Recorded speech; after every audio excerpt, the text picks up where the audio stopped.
amid the endless sea of stars, there is a planet that almost no one knows about, a world hiding in the dark named Nerea, not because it is small, but because it is so quiet.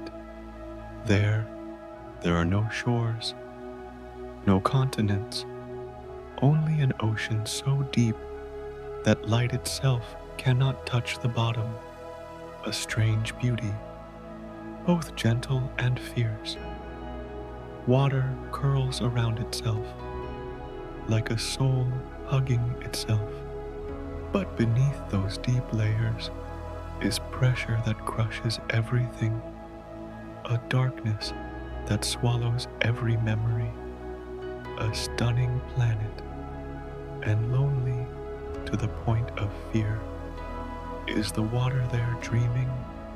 Does that ocean know that, even though it is tens of light years away from us, there is still someone right now listening to its breathing? Close your eyes and let me take you to Nerea, the planet the universe keeps as a lullaby secret among the stars. Before it had a name, the universe trembled softly, like a child taking its first uncertain breath. In the stillness between stars, a mist drifted through the cold.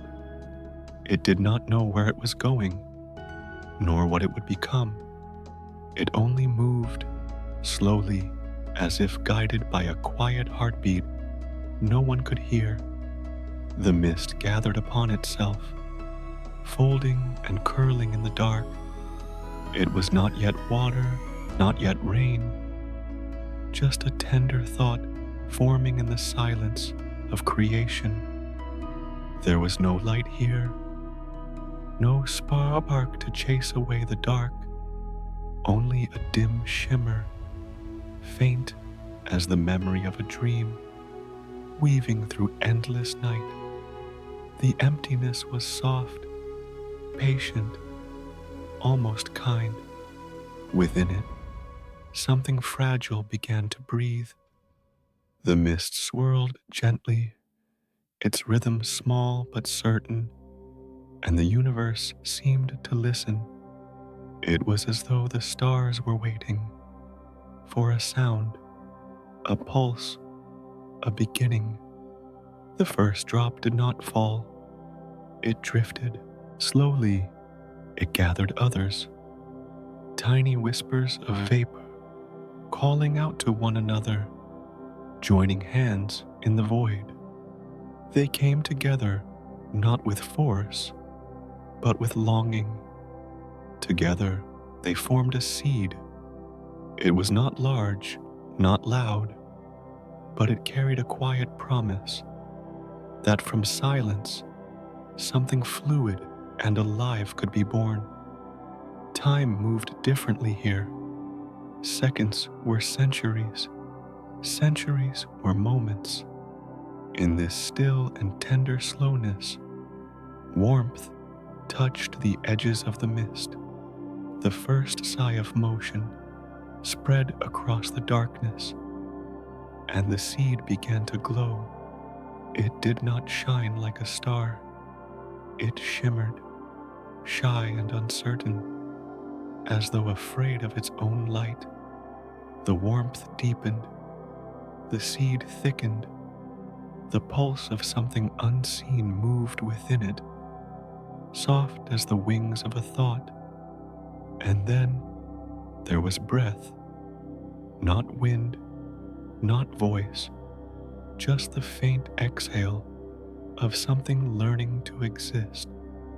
The mist curled inward, folding again and again until it found rhythm. It was not yet rain, not yet sea, but already it dreamed of waves. Somewhere deep inside, the universe smiled, because it knew what was coming. This was the first breath of water, not the water we know. No rivers, no oceans, no sound of tides against the shore.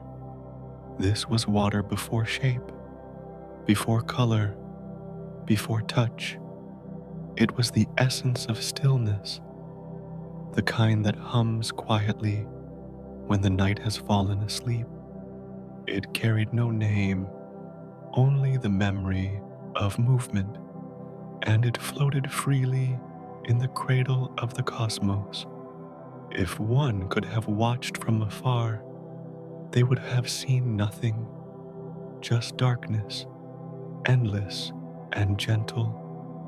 But in that darkness, everything was beginning. The mist thickened, slow and patient, like a thought taking form.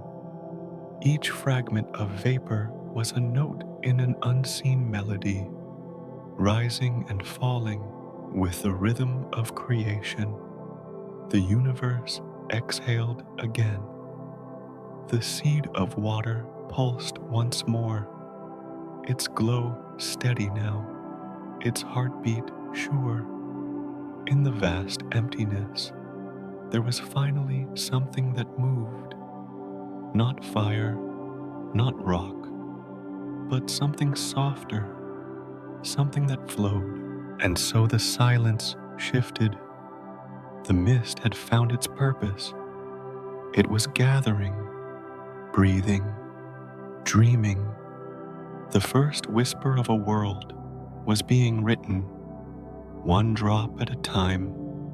The cosmos, once still, now held the secret of motion within its hands. It would take eons before the drops would meet again, before they would fall as rain, before they would merge into an ocean without borders. But even then, in that first trembling breath, the universe already knew her name. She was not yet Nerea, not yet the planet without shores. She was only a dream of water suspended between silence and light. And as the darkness deepened, the mist continued to gather, pulsing faintly like a heartbeat beneath sleep. It waited, not in hurry, not in fear, but with the patience of something eternal. Soon, the silence would break. Soon, the heavens would weep softly for the first time. And from those tears, a world would begin to breathe. At first, there was only mist, soft, weightless, and wandering. But as time unfolded, like a long exhale, the mist began to gather, drawn by an invisible rhythm. From the quiet heart of creation came the first drop, then another, and another still. They did not fall quickly, they drifted. Each drop carried the memory of stillness, yet longed to move. Together they began to fall, a rain without sound falling through the empty dark. It was not rain as we know it. There were no clouds, no thunder, no sky to hold it, only a slow, endless descent, drop after drop, like tears shed by the universe itself. And as they fell, they found one another. Drop met drop, softly, tenderly. What began as a whisper became a song, quiet, steady, and eternal. The song of water becoming whole. Millions of rains passed. The mist was no longer wandering. It had found its home. Rivers were born, not from valleys or stone, but from the longing of droplets to belong. They curved and wove through the new world, joining hands across the darkness. And as they touched, they grew wider, deeper, heavier, until all that was left was sea. It did not happen in a moment. Nothing in creation ever does. It was a slow bloom, Like a sigh unfurling over centuries, from silt and silence came a shimmer, the faint breath of a world learning to move. The ocean began to stretch its arms, folding over itself, breathing in rhythms no one could yet hear. Its surface trembled, soft and silver, reflecting the pale light of unseen stars. Somewhere deep beneath that newborn sea, warmth stirred, not the heat of flame, but the warmth of life. Small and uncertain, it spread through the water like a secret, reaching outward, pulsing with the soft persistence of a heartbeat. The ocean inhaled, the ocean exhaled. For the first time, something vast and endless had found its pulse. Above it, rain still fell, quiet and unbroken. Each drop that joined the sea became part of its song. The ocean swelled, singing softly to itself, a hymn written in ripples and sighs. If one could have listened closely, they might have heard the rhythm of something sacred, the sound of existence, slow, gentle, alive. And as the rain faded, the sea began to rise and fall, not from wind, but from memory. Every drop remembered the fall, the journey, the joining. It remembered the cold emptiness of before and the warmth of belonging now. The ocean was no longer still. It was breathing. The water itself had found its soul. The surface shimmered like silk. Beneath it, endless layers of quiet blue and silver twined together, weaving the planet's first lullaby. The ocean hummed to the stars, its voice too soft for them to hear, but they listened anyway. The heavens leaned closer. The world, once silent, had begun to speak in waves. From the edge of space, it must have looked like a single heartbeat, faint but steady. The first ocean, stretching across a world unnamed, swelling with the breath of something new. The universe paused, as if holding its breath, afraid to disturb the fragile rhythm below. And then, gently, the ocean breathed again. This was how Nerea began, not with fire, not with light, but with water learning to live. Her body was ocean, her pulse was tide. Her voice was the sound of rain returning home. The rain that once fell from the mist had now become her skin. The rivers that once wandered alone had now become her veins. And her breath, her slow, patient breath, filled the dark with the promise of life. Somewhere in that vast blue silence, a spark of awareness stirred. The sea knew, without words, that it existed. It did not yet have a name, but it felt the weight of being. It was no longer the universe's dream. It was its reflection. Far above, the stars watched.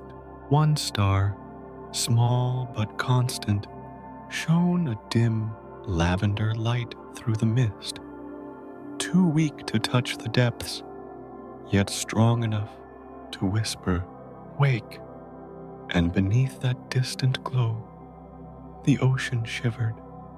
The first wave rose, slow and trembling, before falling back into itself. The breath of Nerea deepened, stretching through the water's core, filling her with quiet strength. She had not yet opened her eyes, but she was alive. Soon, she would awaken. Soon, the silence would find its voice. and the sea would remember its name. In the quiet after the rain, the universe held its breath. The endless fall of droplets had slowed, and what remained was stillness, soft, deep, endless. Out of that stillness, a pulse began to rise, faint at first, like the memory of a heartbeat forgotten by time. It came from within the ocean itself, a whisper of life forming beneath the layers of silver and blue. And then, slowly, gently, Nerea opened her eyes. She did not awaken with light or thunder. She awakened in silence. Around her stretched an infinite sea. No land, no mountain, no shore. The whole of her body was water, moving, breathing, reflecting the dim shimmer of a faraway star. Her skin was liquid glass. Her veins were tides. Her breath was mist. The waves that formed upon her surface were not made by wind, but by the rhythm of her own awakening, calm, patient, and eternal. Above, the light from her star tried to reach her depths, but the mist was thick, heavy with memory. It filtered the glow into shades of violet and blue, turning the sky into a soft twilight that never ended. The rays touched the surface and lingered there, trembling, afraid to dive deeper. Beneath, the water stretched into darkness that no light could cross, a world divided by color, a sea of pale silver above, and an ocean of endless night below. Yet within that darkness, there was movement. Nerea could feel it, small currents tracing paths across her body, circling, meeting, separating again. Each wave seemed to carry a thought, each drop a sigh. Her consciousness spread like ripples, touching every corner of her vast blue self. She was both the sea and the silence between its waves. In her half-dreaming state, Nerea began to listen. The stars whispered faintly through the mist, calling her by a name she did not yet know. Their voices shimmered like threads of light, weaving patterns across her surface. She could not answer, but she could feel them, distant, watching, kind. She knew she was not alone, even in her solitude. Slowly, her heartbeat steadied. The rhythm of water became the rhythm of life. Nerea breathed, and her waves lifted in unison, as if the ocean itself exhaled. The mist above her trembled and shimmered, rising higher, expanding with each breath. The air and the sea moved together, learning to dance for the first time. Time slipped past without count. Nerea's pulse deepened, and her reflection grew more vivid. The line between sky and sea almost vanished.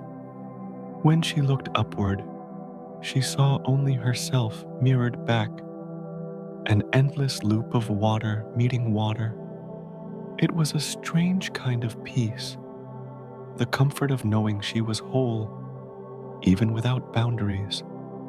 There were no sounds except the hum of existence.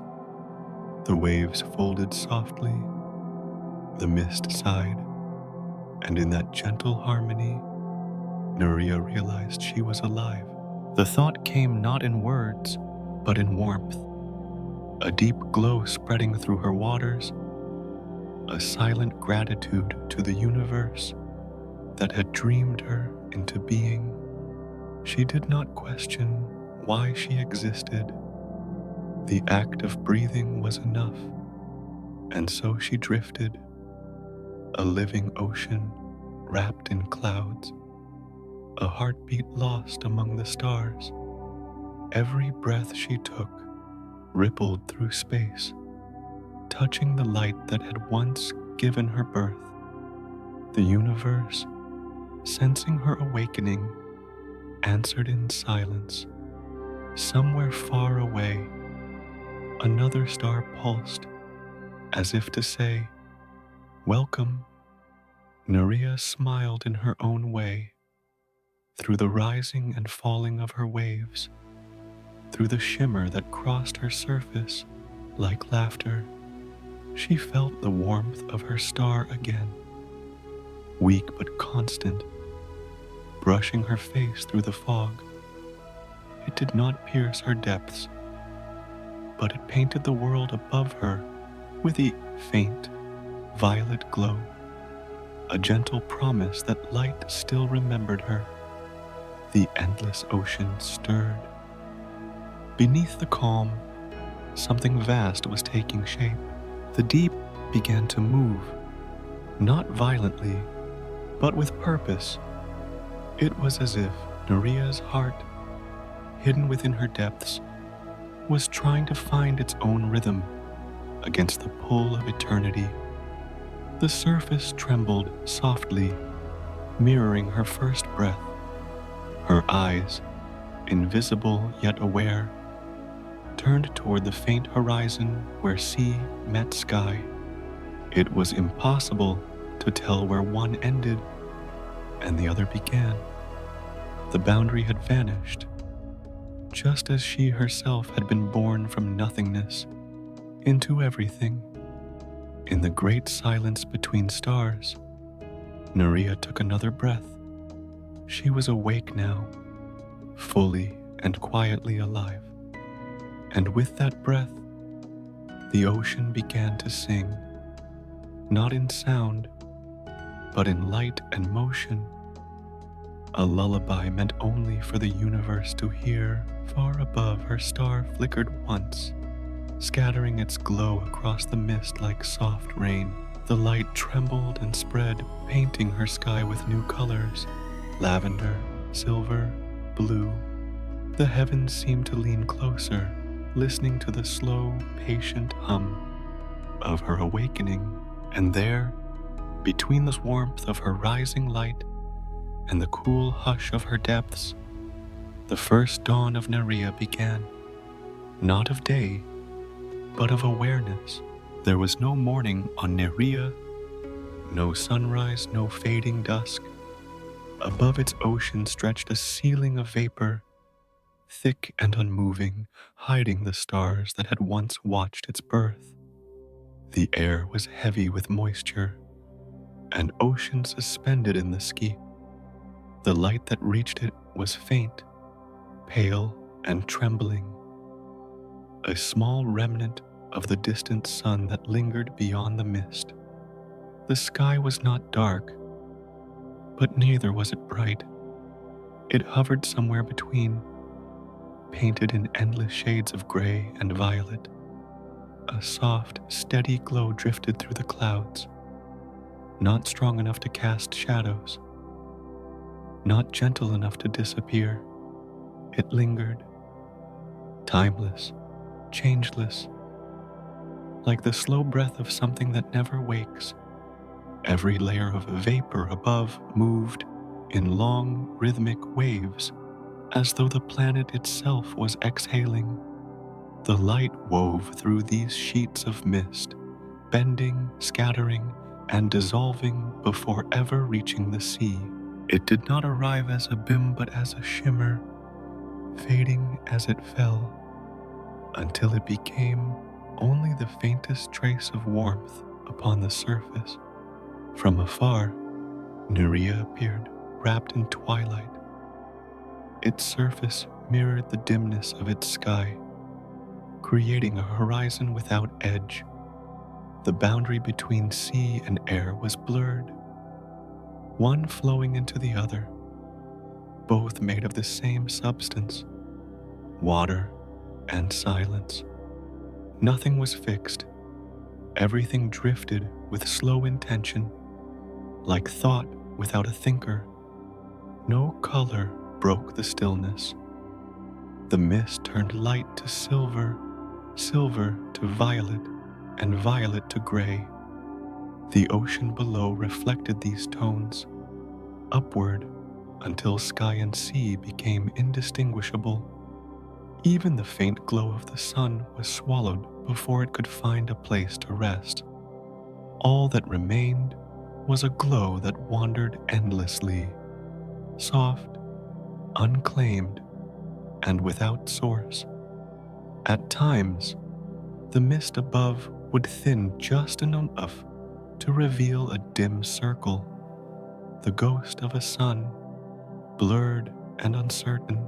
For a heartbeat, its glow touched the waves, turning them into glass. But the moment never lasted. The vapor closed again, folding over itself, and the faint circle vanished. The light retreated quietly, leaving no trace, as though it had never been. The atmosphere was never still, yet its movements were invisible. Droplets condensed and lifted, joined and parted, in a dance too slow to see. There was no destination in their motion, no purpose beyond return. They rose only to fall, and fell only to rise again, a cycle without beginning or end. Below, the surface of the sea moved to the same rhythm. Ripples drifted outward, merging, scattering, forming again. The water was calm, but never motionless. Even in its silence, it carried the subtle pulse of the unseen sky above. Together, air and ocean moved as one, reflection and echo, cause and memory. The temperature did not change. There were no seasons, no shadows of time. The faint warmth of the sun was caught within the clouds, spread evenly across the planet. Every moment mirrored the last, and every hour folded into the next. It was not monotony, but balance, a harmony where nothing grew, yet nothing decayed. The sea shimmered faintly, not from brightness but from movement. The little light that reached the surface became part of it, sliding across its skin before dissolving into the dark. Beneath, the ocean deepened into a blue so dark it seemed endless. The difference between surface and depth was not clear but gradual, like the transition between waking and sleep. Seen from afar, Nerea was a quiet sphere of gray-blue mist, glimmering softly against the blackness. Its star painted it in diluted lavender, a fragile hue that never turned to gold. No winds tore its surface. No lightning split its skies. Only the slow pulse of vapor and the patient breath of water remained, the soundless rhythm of existence. No light pierced its depths. The lower oceans lay in a darkness where color could not survive. Yet the water did not resist. It absorbed. The darkness became part of it, folded deep within its pressure and stillness. The surface and the deep coexist, one touched by light, one untouched, each fulfilling the other. The faint glow of the star continued to wander across the mist. Sometimes it thickened, sometimes it dimmed, but it never broke through completely. The light lived inside the haze, trapped yet beautiful, repeating itself without end. like a melody without beginning, drifting in circles across eternity. If sound could have existed there, it would have been the sound of breath, not from lungs, but from the steady exchange between ocean and air.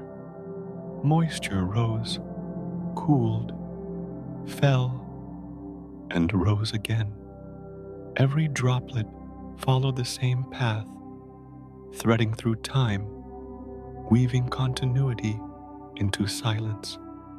There was no haste, only movement, only patience. The clouds above began to curve, forming wide spirals, almost too vast to notice. Light gathered in the bends of those spirals, glowing slightly stronger where the mist was thin. It was not yet a storm, not yet a change, only suggestion. The first hint of motion that did not belong entirely to stillness. At the farthest edge of the planet's sky, the mist brightened for a moment. A thin veil of lavender light slid down, reaching the ocean and scattering upon impact like powder. The waves caught it, bent it, broke it apart, and then all was quiet again. The twilight returned, patient as ever. No dawn would ever come to Nerea. There were no days to count, no nights to end. Yet within the sameness of its sky, a subtle transformation had begun. Deep within the ocean, far below where light could reach, something stirred. It was not life, not thought, not will, only motion, a slow shift born of imbalance too small to see, too deep to stop. Above, the mist remained unchanged, calm, gray, infinite. But below, the water began to move with a new rhythm, faint as a whisper. The world that had seemed timeless was beginning to breathe again. This time, not from its air, but from its sea. There were no shores on Nerea, no cliffs to meet the water, no ground to stand upon, no edge to break the rhythm of the sea. The ocean stretched endlessly, folding over itself again and again, a mirror without a frame. Every direction was the same, soft horizon melting into soft sky. It was a world built entirely of water, moving slowly through time, without destination, without memory. The waves did not crash or roar. They drifted. Their motion was patient, eternal, like the breath of something that had never needed to stop. There were no tides, no beaches, no islands to anchor them.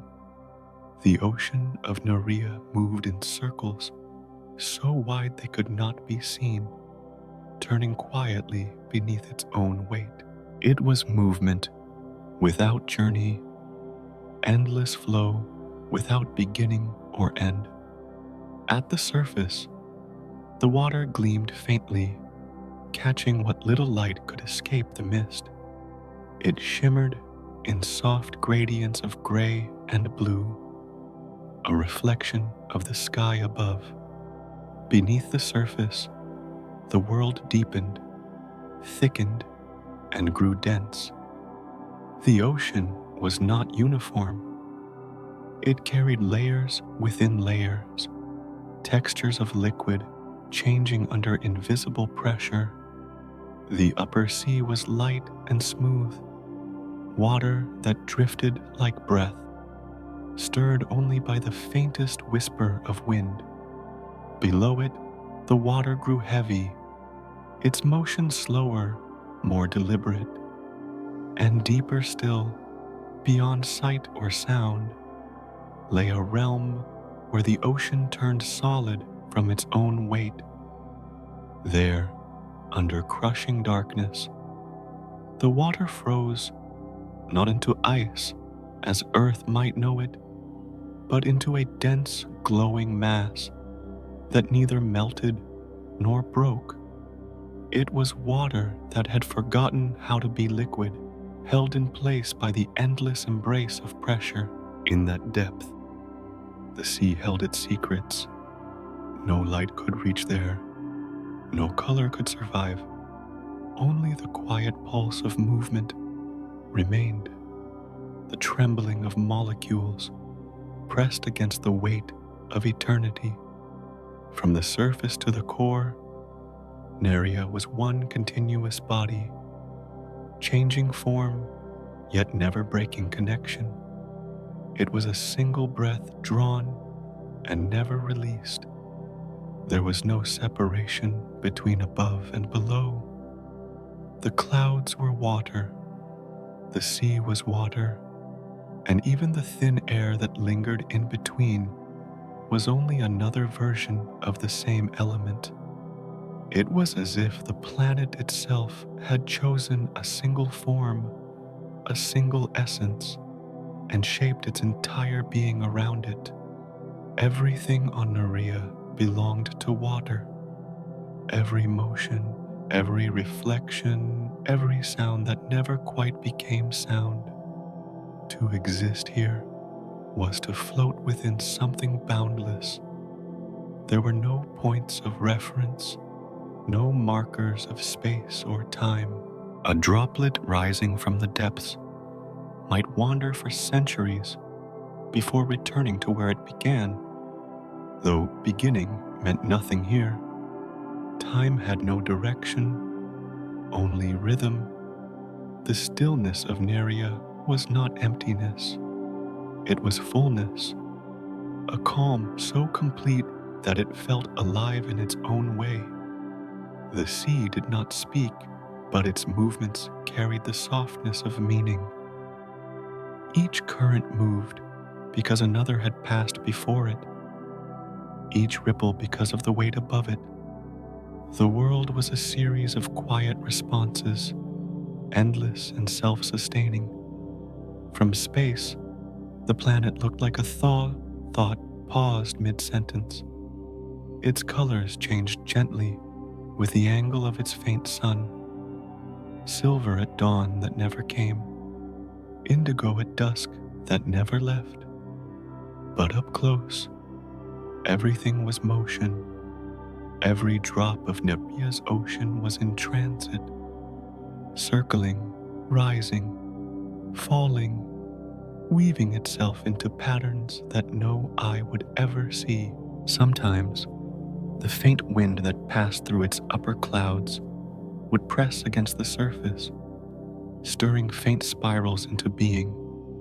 They would grow slowly, almost unwillingly, then drift apart again without sound.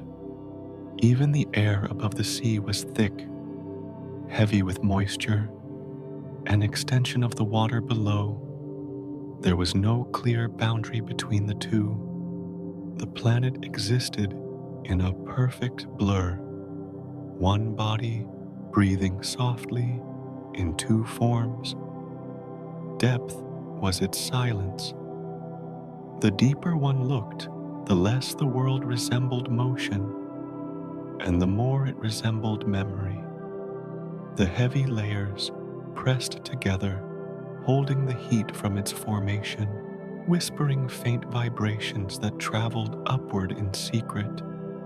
The surface shimmered slightly, responding to those distant movements below, though the connection between the two was invisible. Nerea's ocean did not rage or rest.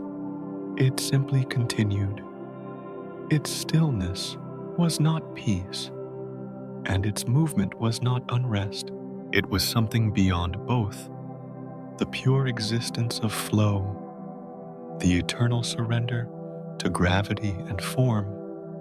The ocean's weight defined it, Yet the absence of boundary gave it grace. There were no colors bright enough to describe it, no language slow enough to capture its calm. It was as if the planet existed outside the idea of change, outside the concept of time.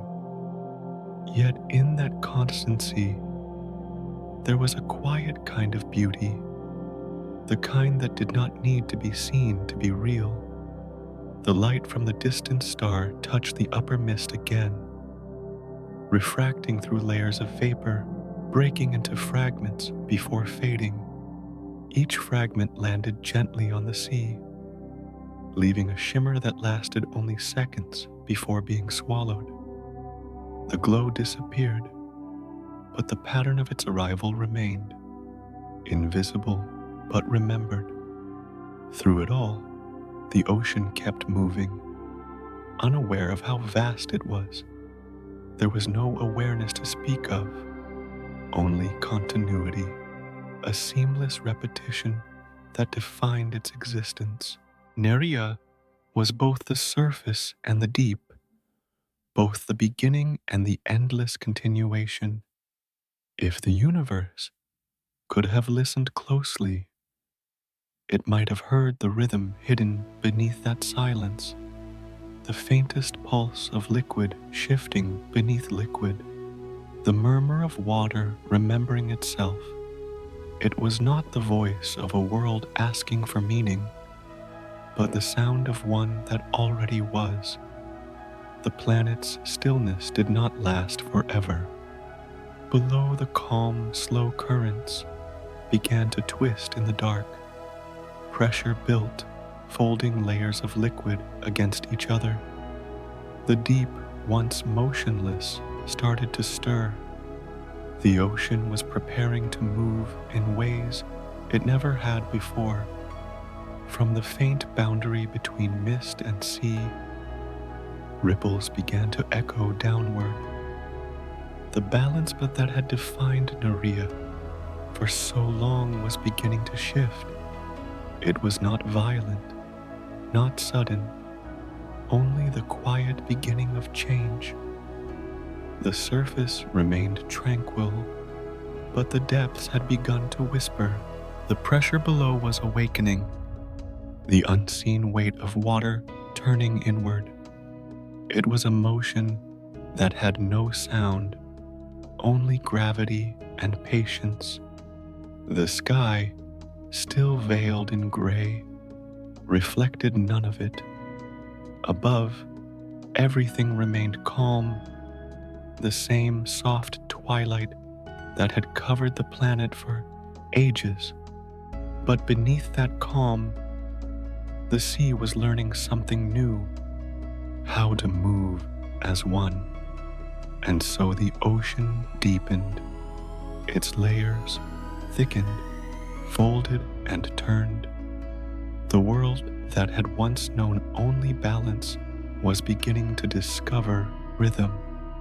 It was the first stirring of what would come next, a shift so slow, so ancient, it could only be felt, never seen. Far below the mist and the calm of Nerea's surface, light fades until it disappears completely.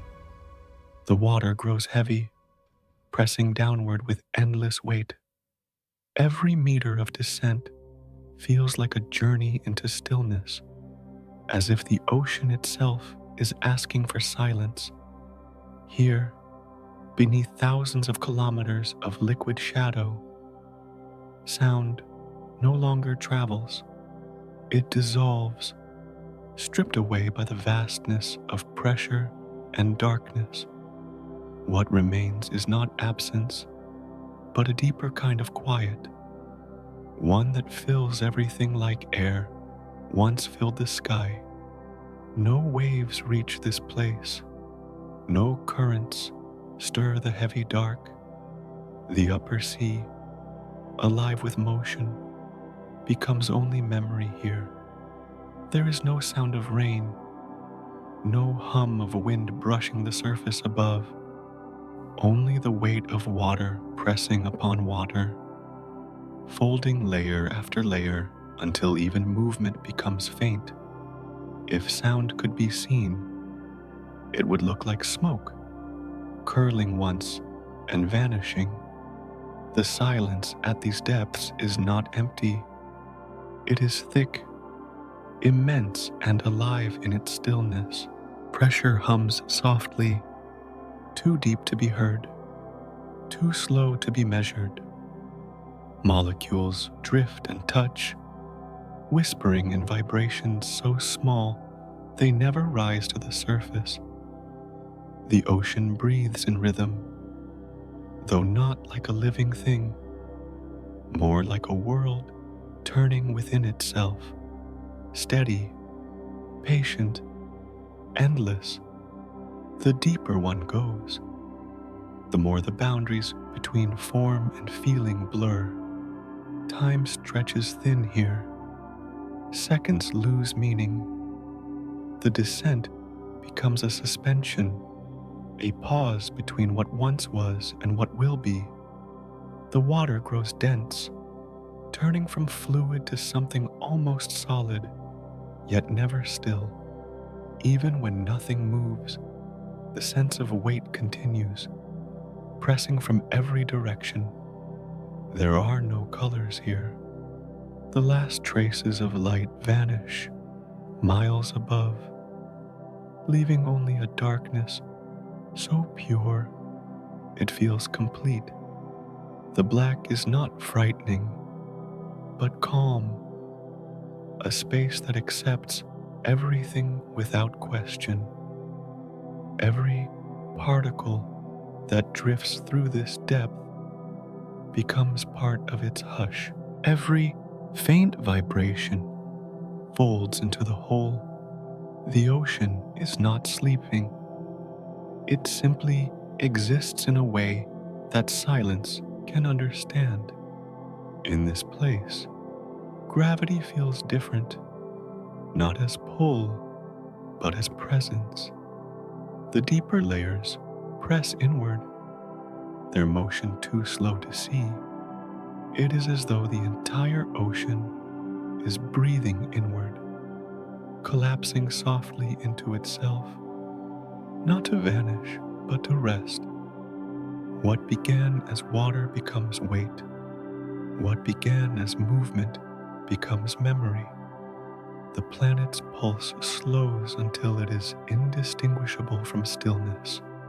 If one could somehow listen, truly listen, they might sense a rhythm in the dark, not a sound, but a pattern, a pulse too deep to be called a heartbeat. It is the gentle contraction of water under pressure, the faint shift of energy as layers settle and breathe. Nerea's silence is not the absence of motion, but motion so even, so complete, that it ceases to be noticed. The world above continues to shimmer faintly in twilight, unaware of what lies below. Yet it is this quiet foundation that keeps everything intact. The calm on the surface exists because the deep refuses to stir. The balance between movement and stillness, between weight and space, is maintained by what cannot be seen. The deep carries the surface like a dream carries its meaning, invisible yet inseparable. From time to time, a slow wave of pressure moves through the darkness, rising from the core and fading before it reaches the surface. It has no sound, no speed, only rhythm. Each wave takes centuries to travel, yet it never stops. The sea listens to itself in ways the universe will never know. In this silence, there is no fear, no waiting, no need for change. Everything is constant. The water holds itself together, compressed beyond imagination, yet balanced so precisely that it feels weightless within its own gravity. The deeper it grows, the more it resembles thought, not human thought, but the stillness before an idea begins. No creature moves here, no light drifts through.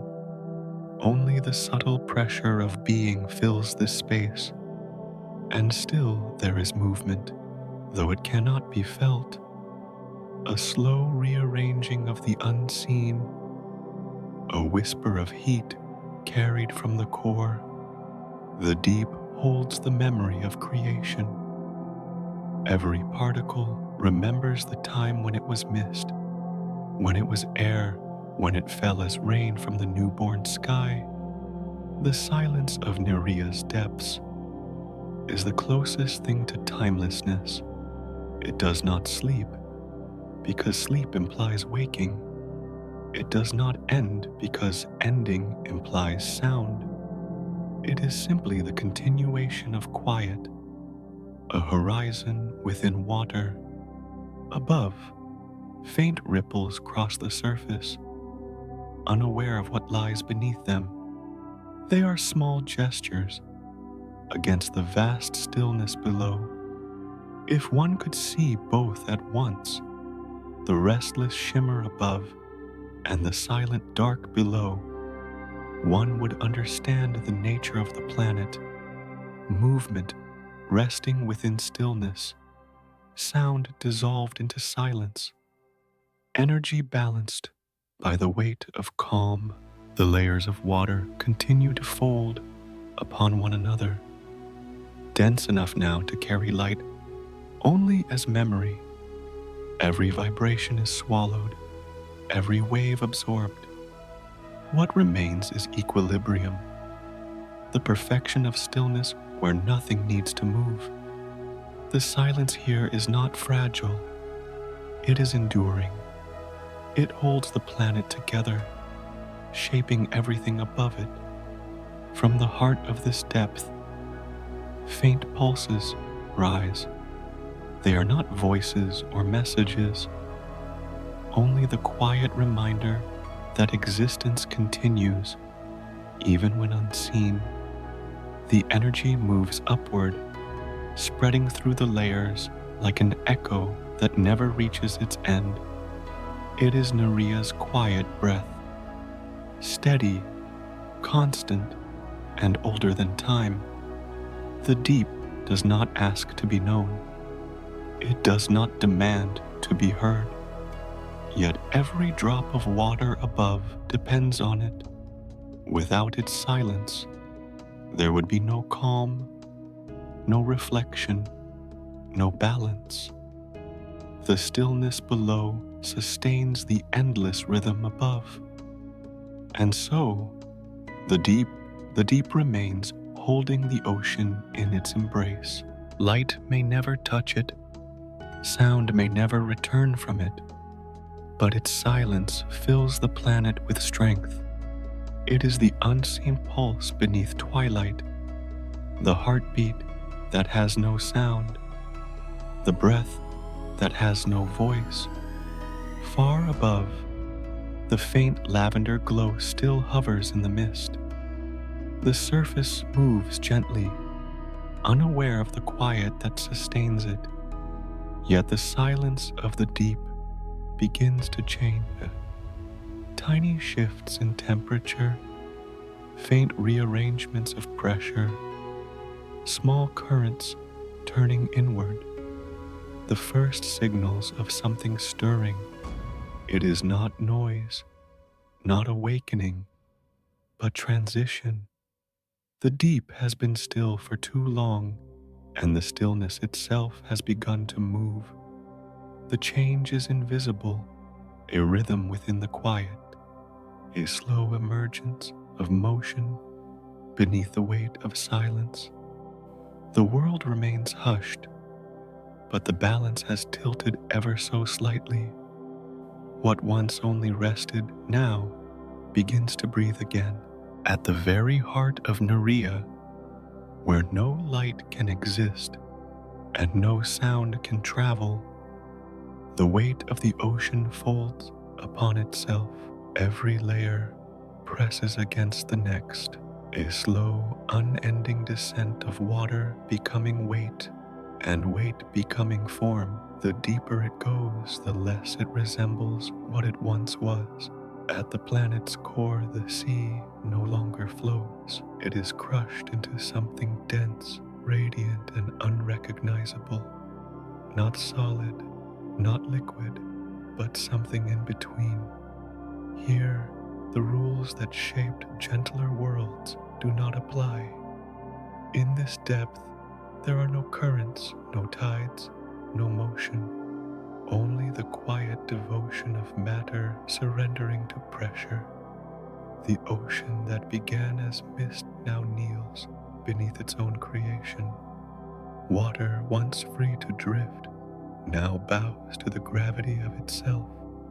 It does not resist. It yields, and in yielding, it transforms.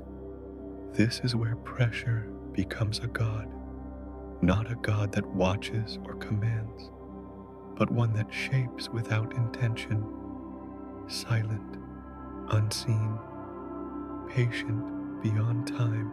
It sculpts the heart of Nerea grain by grain, compressing chaos into order. Each droplet that descends into this cathedral of force forgets what it was. It becomes something purer, not destroyed, but changed, refined by the endless embrace of weight. The deeper the ocean presses, the more radiant the darkness becomes, not with light, but with energy that trembles quietly between atoms. It is the glow of existence under constraint, the faint shimmer of creation contained. This is not fire, not movement, but tension, a stillness so absolute that it hums. The hum is not sound, but feeling, the vibration of matter remembering that it is alive even in silence. Above this hidden heart, miles of ocean lie heavy. Every ripple on the surface, every sigh of wind above the mist, presses downward through those layers, whispering its weight into the deep. The message travels slowly, lost and reshaped by distance, until it reaches the core as pressure, not words, not sound, just force. The deep receives it, absorbs it, and responds by tightening, by becoming denser still. In this exchange between surface and core, Nerea maintains its being. The stillness above and the pressure below are partners in balance. The calm sea is only possible because of the unseen burden it carries. The silence of its depths exists because pressure keeps it intact, holding every droplet in place, keeping the planet whole. If the upper ocean is Nerea's breath, then this place, this unseen chamber of transformation, is its pulse. Slow, deliberate, older than time, each beat is the collision of gravity and endurance, the slow surrender of water into form. It is an act of faith that never ends, an eternal conversation between what moves and what cannot move anymore. In that infinite compression, a strange beauty takes shape. Water, stripped of its freedom, begins to glow faintly from within, a pale internal luminescence born not from light, but from pressure itself. It shines without shining, a soft radiance trapped inside a world that no longer knows what dawn means. It is the secret fire of Nerea, hidden beneath miles of frozen darkness. No human eye will ever see it. No instrument will ever reach it. Yet it exists, a heart made not of flame, but of weight. It does not beat in sound, but in pulse, like the quiet vibration of a dream.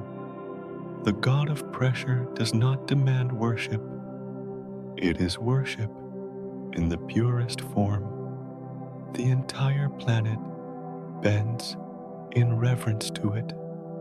Through endless time, the layers above continue to shift, pressing closer, tighter. The deeper ocean no longer changes quickly. It evolves with the slowness of eternity. Its structure is rewritten molecule by molecule, shaped by patience alone. What began as motion has become endurance, a still monument to the force that holds it together. The silence here is thicker than any elsewhere on Nerea. It is not the silence of absence, but of fullness, the kind that comes when everything has found its place. The ocean no longer struggles against gravity. It has accepted it, merging with the very weight that once sought to crush it. Out of surrender, a new kind of strength emerges, one that cannot be seen, only felt by the world that rests above it.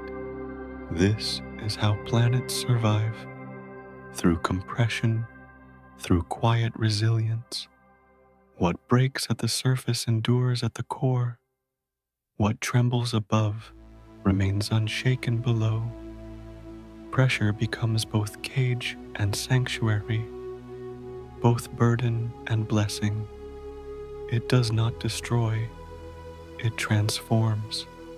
In the still heart of Nerea, the laws of the universe bend toward simplicity. There is no chaos, no struggle, only the eternal act of holding. The deeper the weight, the purer the order. It is a form of creation that needs no witness, no applause. Every atom finds its place. Every vibration becomes part of a single, sustained note that hums through the planet's body like prayer.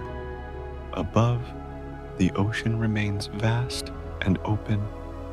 The mist still drifts across the sky, soft and gray, unaware of the cathedral of pressure beneath it. Yet the connection is constant. Every motion at the surface sends a whisper downward. Every tremor below sends a breath upward. It is a harmony no ear can hear, a balance maintained through silence alone. If one could stand outside of time and listen to Nerea from afar, they might feel this harmony rather than hear it. A slow vibration, patient and unwavering, radiating through space like the echo of a heartbeat long forgotten. Not life as we know it, but the rhythm of existence, a planet remembering itself through pressure. Deep in the core, the transformation continues. Water is no longer water. It has become something else entirely, a substance without name, an essence beyond understanding. It holds both heat and stillness, both movement and rest. It is everything the planet has been, condensed into one perfect state. And then, beneath the weight of eons, the balance shifts again. The pressure, steady for so long, begins to change. Layers contract, Energy gathers, movement stirs in patterns unseen. The god of pressure, once silent, begins to hum louder, the soundless vibration deepening through the planet's bones. It is not destruction, it is awakening. The deep begins to tremble, softly, almost imperceptibly. The same tension that shaped Nerea now reaches outward, pressing against the layers above. It is not a storm, not yet, only the beginning of one. The god of pressure stretches its invisible hand toward the surface, shaping the next chapter in silence. Light comes to Nerea quietly. It travels across the void with the patience of centuries, crossing distances so vast that time itself begins to soften around it. And when it finally reaches the planet, it does not arrive in triumph. It does not blaze or break. It simply falls, softly, carefully, into the waiting haze. The mist receives it like an ocean receiving rain. The rays touch the upper clouds, then bend, scatter, and fade. They dissolve before they can descend, their journey swallowed by layers of vapor too dense to yield. The light does not fail. It only forgets what it was meant to become. Above the endless ocean, it drifts and dims, folding into the gray until it becomes part of it. There are no shadows on Nerea. Shadows require contrast, and here there is none. Everything glows faintly and equally, a muted twilight that never brightens or fades. The light wanders aimlessly through the clouds, caught between arrival and disappearance. It is as though the planet itself does not wish to be seen. At times, faint colors bloom for a heartbeat, a silver shimmer, a blush of lavender, a faint streak of blue, before melting back into the mist. They are ghosts of color, memories of light rather than light itself. The sky holds them for a moment and then releases them, folding them into its endless gray sleep. From space, the planet looks serene, wrapped in a blanket of cloud that glows from within. To a distant eye, it might seem radiant, as though its surface burns with life, but that brightness is only illusion. Light caught and turned back upon itself. Nothing escapes the haze. Every photon that arrives becomes part of the planet's quiet luminescence, a borrowed glow that never reaches the sea below. Beneath the clouds, the water waits, unlit and unbroken. The surface shivers faintly under the weight of the light above, but no gleam pierces its skin. The glow stops where the vapor ends. Below that line, there is only darkness, not empty, but thick and living. A darkness that holds the weight of all forgotten things. Light on Nerea has no purpose. It does not guide. It does not warm. It does not reveal. It exists only to fade, to scatter, to lose its way. Each beam is a traveler that never finds its destination. And yet, there is peace in that futility, a softness in the act of surrender. The light does not resist the mist. It joins it, as if remembering that it, too, is part of the same cycle. The atmosphere glows faintly for as long as the star shines. It pulses in slow rhythm with the planet's rotation, brightening slightly where the star's face meets the clouds, fading gently on the far side. The change is subtle, almost invisible. Nerea never sees day or night, only the breathing of twilight, light arriving and dissolving, dissolving and arriving, forever caught in between. No sunrise ever breaks the horizon. There are no colors of dawn, no fire of evening. The light simply moves, endlessly patient, neither growing nor dying. It does not fall in lines, but in layers, blending with the mist until sky and illumination become one. The boundary between existence and disappearance is erased. The upper clouds carry the dim glow for hours that cannot be measured.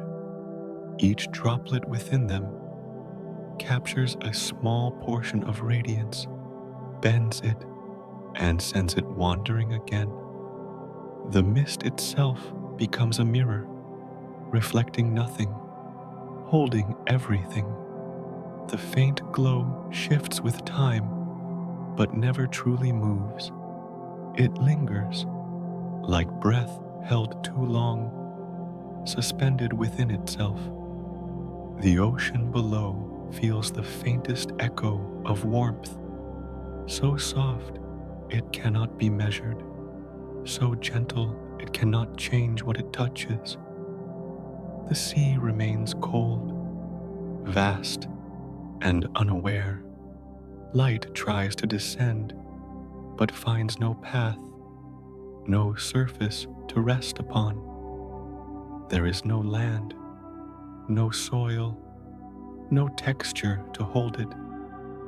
The planet absorbs it whole, folding brightness into motionless depth. The light that reaches the upper water does not illuminate. It shivers across the surface, rippling once before fading.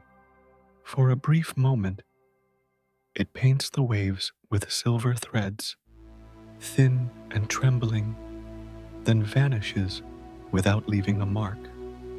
The water reflects nothing back. It accepts the light as it accepts the darkness, completely, quietly, without resistance. In the higher layers of cloud, where vapor meets space, faint flashes of the star's reflection dance and fade. They shimmer like thoughts half remembered, impossible to grasp. Every glint of light that appears is gone before it can be named.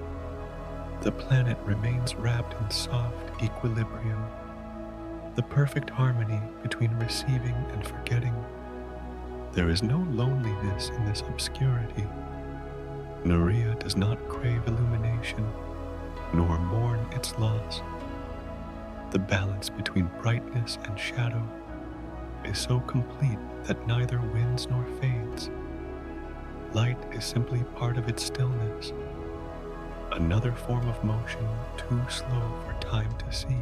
The star continues to send its radiance faithfully, though none of it reaches what lies beneath.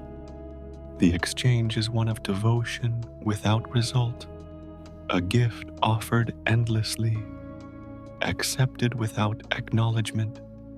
It is a kind of love that expects nothing, a cosmic tenderness written in the silence between giver and receiver. And yet, something happens in the midst of this stillness, deep within the layers where light surrenders. The faintest shimmer remains trapped.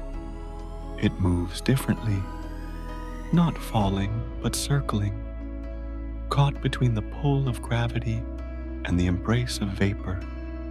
It drifts endlessly, neither ascending nor descending, tracing invisible paths within the clouds.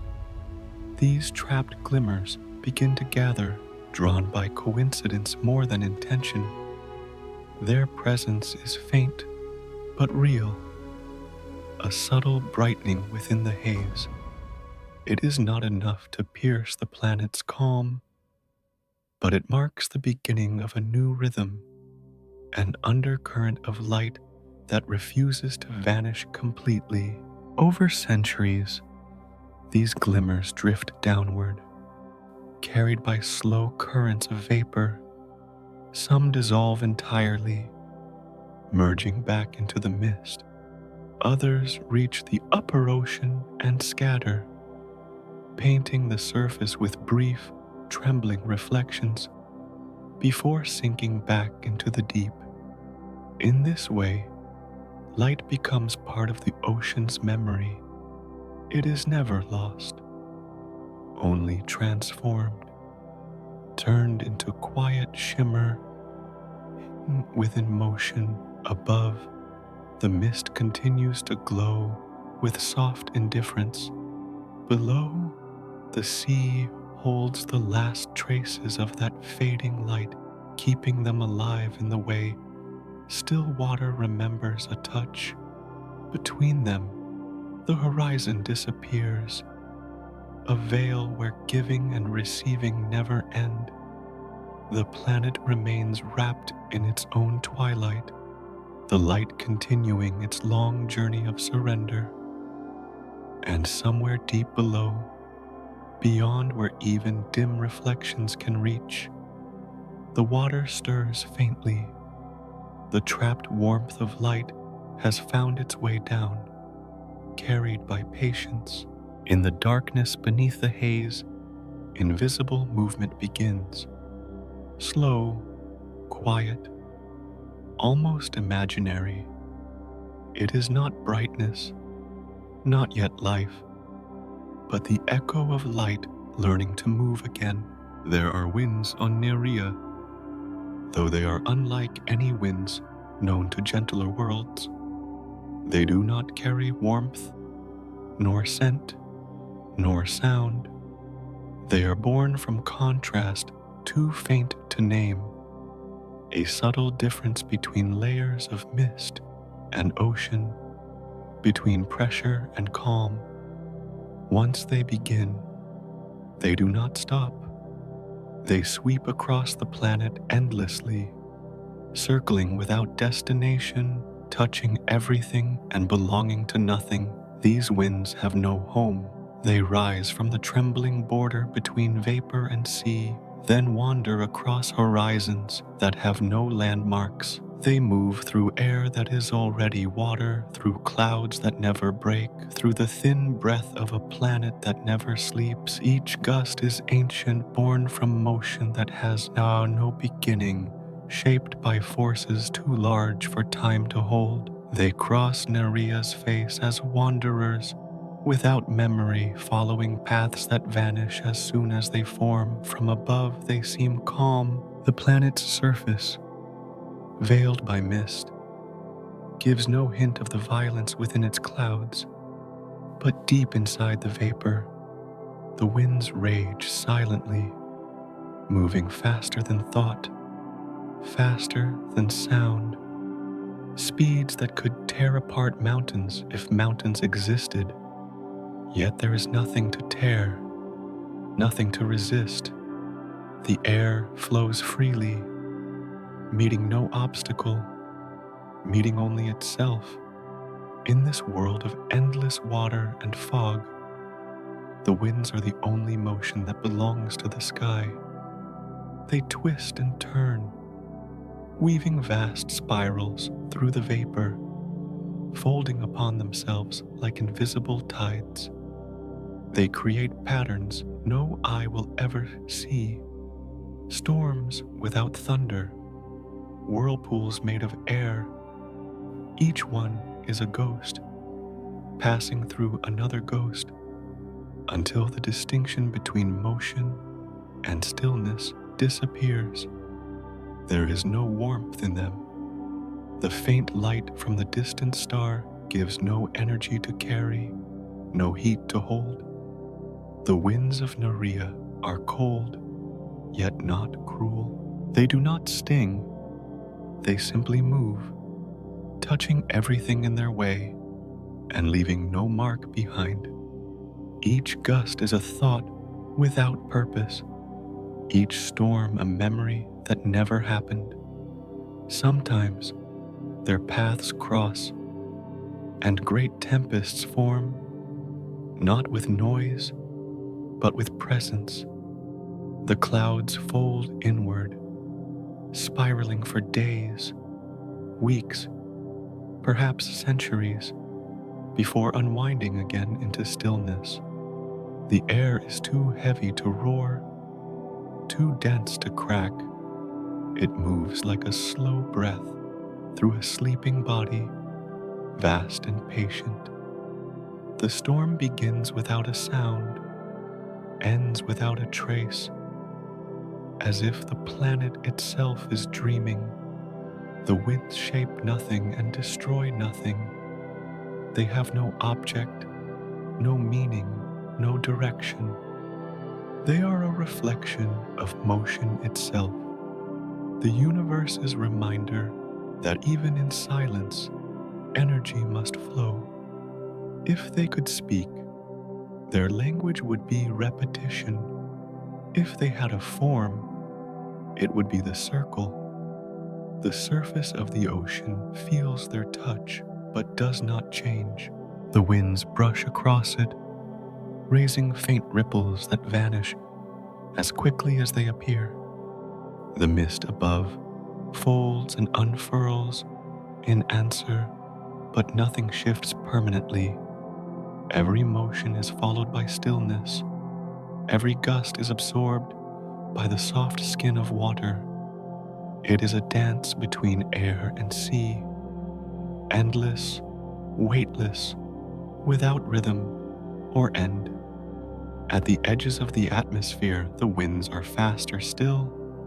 Freed from the pull of the sea, they spiral into the upper haze, sweeping around the planet in rings. There, in the thin twilight between sky and space, they become invisible streams, ribbons of movement looping endlessly through the gray. Their flight is so smooth it no longer feels like motion. It is the illusion of stillness created by speed. Through this ceaseless circulation, Nerea remains balanced. The winds that rise eventually fall, those that rush forward eventually fade. There is no loss, no gain. The energy travels in circles, returning always to its source, as if the planet is breathing through the air itself. This equilibrium keeps the mists from collapsing, keeps the ocean from breaking its calm. Every gust is both a disturbance and a restoration. Sometimes, faint flashes of light appear within the haze. The reflection of the stars glow, caught in a moving spiral. For a heartbeat, it looks as if the sky itself has awakened. Then the shimmer fades, scattered by motion too swift to follow. The planet returns to its quiet pulse. There are no storms that strike, no eons that rest. On Nerea, everything drifts, light, vapor, water, even time. The air moves with purpose, but without intent. It travels endlessly, knowing no destination, needing none. If space is emptiness, these winds are its echo, the soundless continuation of everything that once began and never finished. From a distance, the planet seems calm, wrapped in the illusion of serenity. But beneath that quiet exterior lies motion beyond imagination. Air and mist, locked in a perpetual dance. The beauty of Nerea is not in stillness, but in the harmony between movement and silence. It is a planet where nothing truly ends, where even chaos finds its symmetry. The winds are orphans because there is nowhere for them to stop. They cannot fall, for there is no ground. They cannot rest, for there is no place without motion. Their existence is both infinite and fleeting, born in every instant, dying in every turn. The sky forgets them as quickly as it creates them, yet they remain, unseen and eternal, the soft architecture of the planet's breath. Deep below, the ocean feels their faint pressure. The upper layers quiver gently, carrying the echo of those wandering currents. The deep does not respond, it listens. Every tremor above becomes a whisper below, the smallest reminder that the world is still alive, is still in motion. Occasionally, when the winds align in rare harmony, they form corridors through the haze, invisible paths where the vapor thins and faint glimpses of the ocean appear. They vanish within moments, swallowed again by mist, as if the planet itself were blinking. Through those fleeting openings, the starlight tries once more to reach the sea, but fails. The light, like the wind, remains without destination. This is how Nerea continues. The winds above, the silence below, and between them, the ocean that connects both. Each element feeds the other, turning endlessly in cycles that never pause. It is not a story of change, but of persistence. The universe finding beauty in motion that never ends. Far from the surface, where the air grows thin and the clouds stretch into the black, the winds begin to slow. Their speed does not fade, but their presence does, dissolving into the stillness of space. The boundary between atmosphere and void becomes invisible. Beyond it, nothing moves, yet even as they fade, the winds leave behind a trace, not of sound or dust, but of rhythm. The mist below continues to shift in their absence, remembering the paths they carved, the motion they left behind. The planet hums softly, carrying the memory of what has passed, shaping it into the next breath. And in that rhythm, something changes once more. The movement above begins to press downward.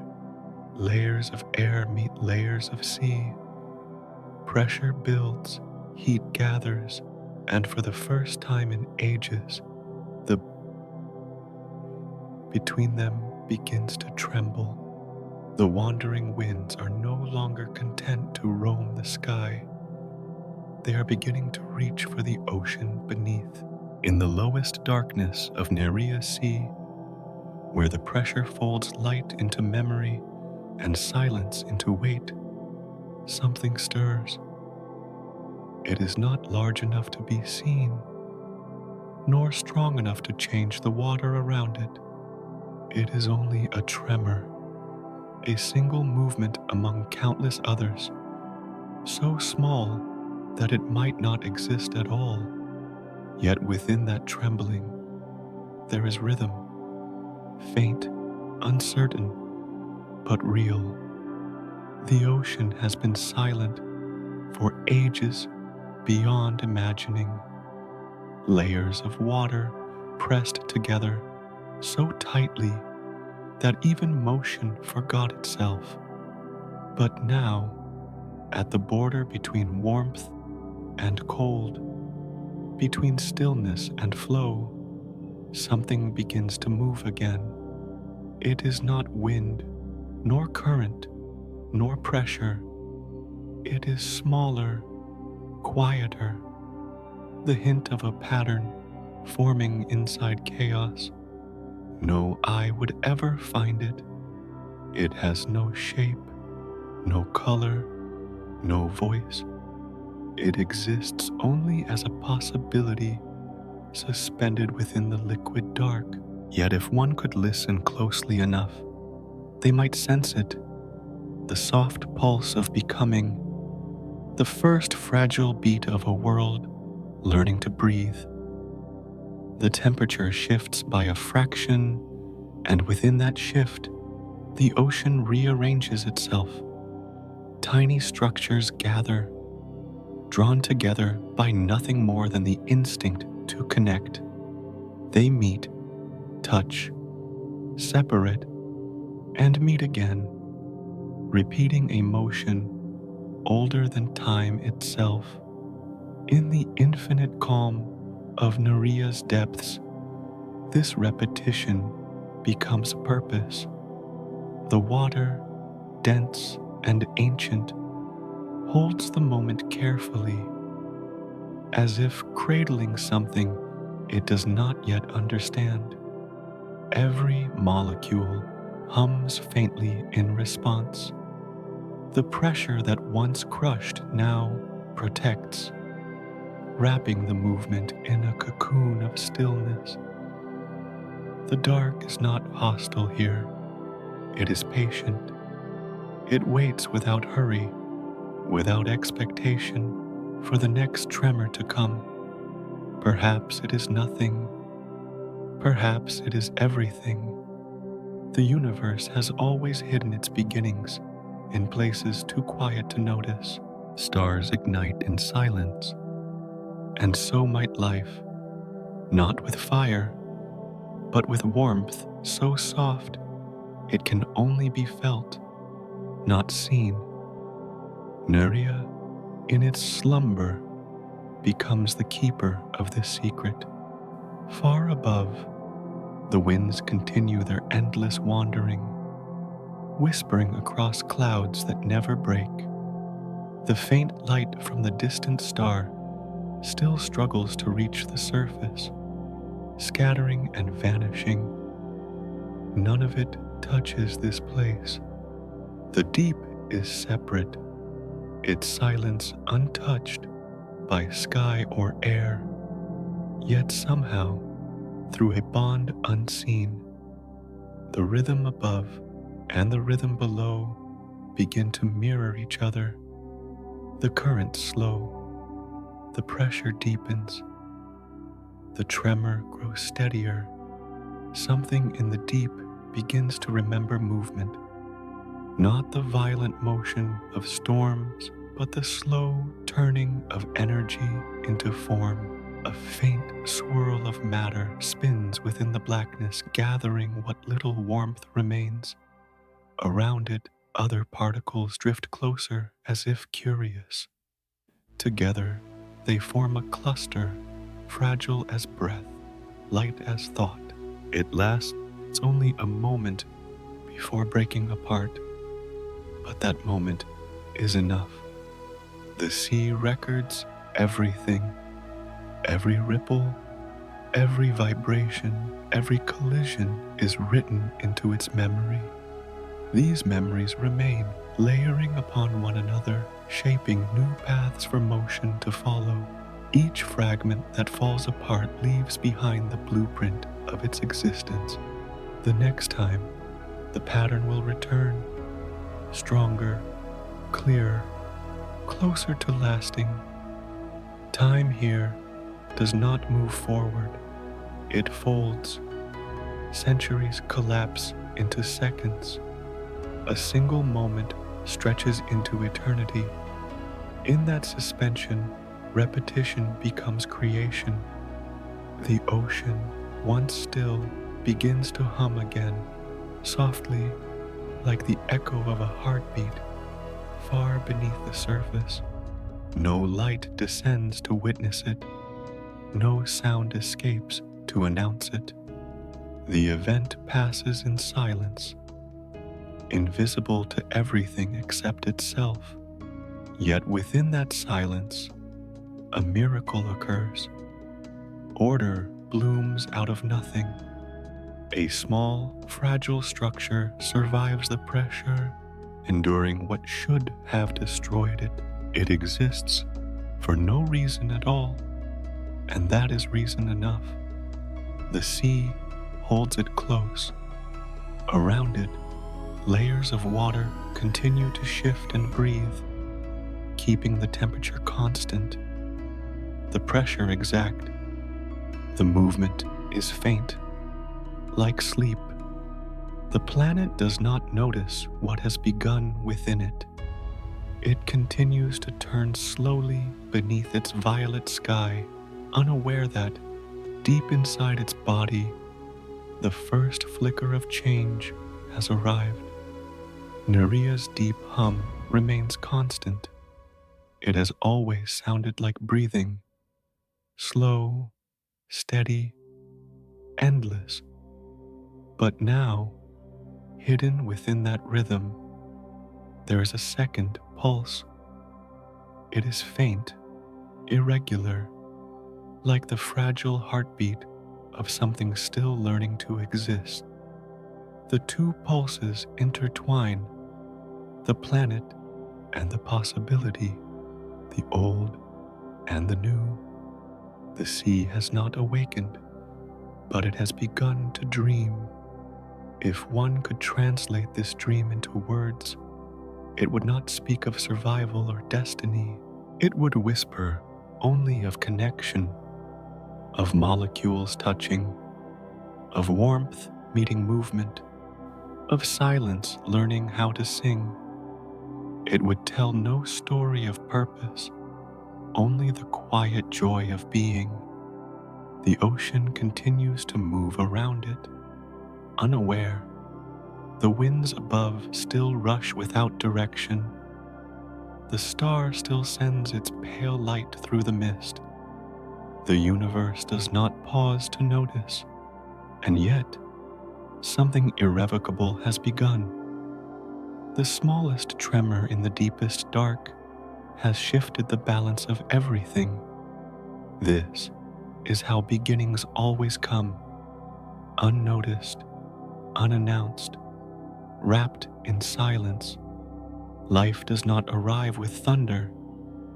It begins as a question that answers itself. The deep continues to hold its breath. The faint motion persists, a spark that refuses to fade. Whether it will last or vanish, no one can tell.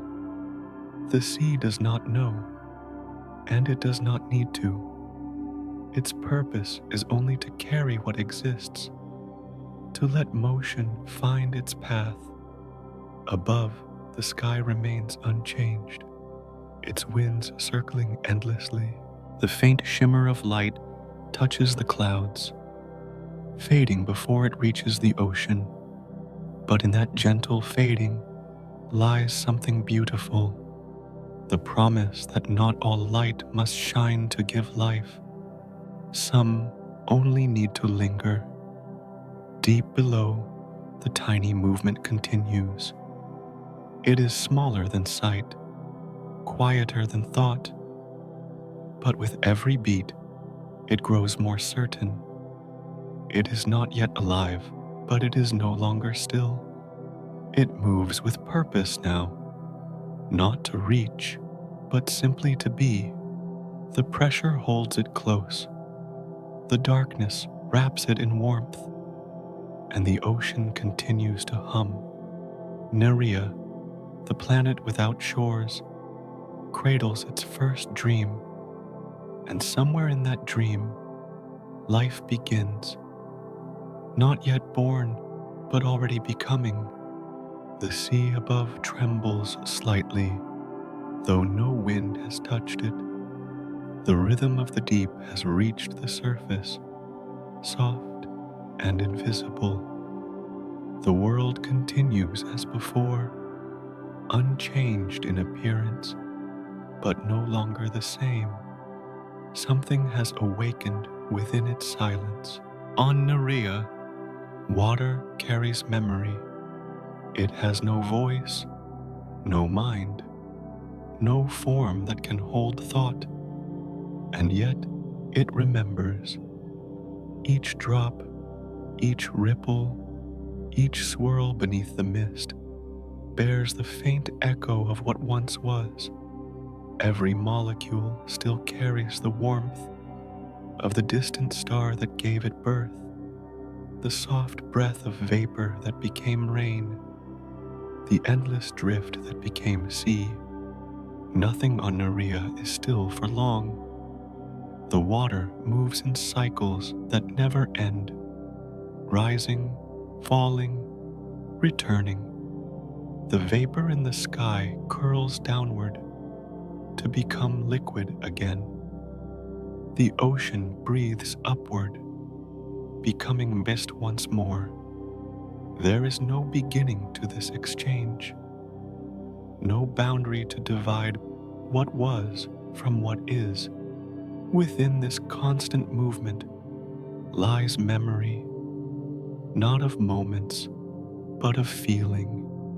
The water remembers touch, not time. At the surface, the ocean sways beneath the gray light. Each wave bends gently into another, carrying fragments of reflection before letting them go. Beneath the surface, currents twist and fold through the darkness, tracing invisible paths. No current repeats itself perfectly, but each follows a rhythm older than the planet.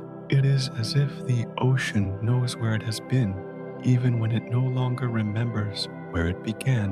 When two streams meet, they merge without resistance, sharing not only their flow but their history.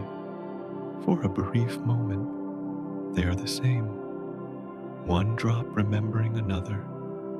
Then they drift apart again, carrying traces of what they have touched.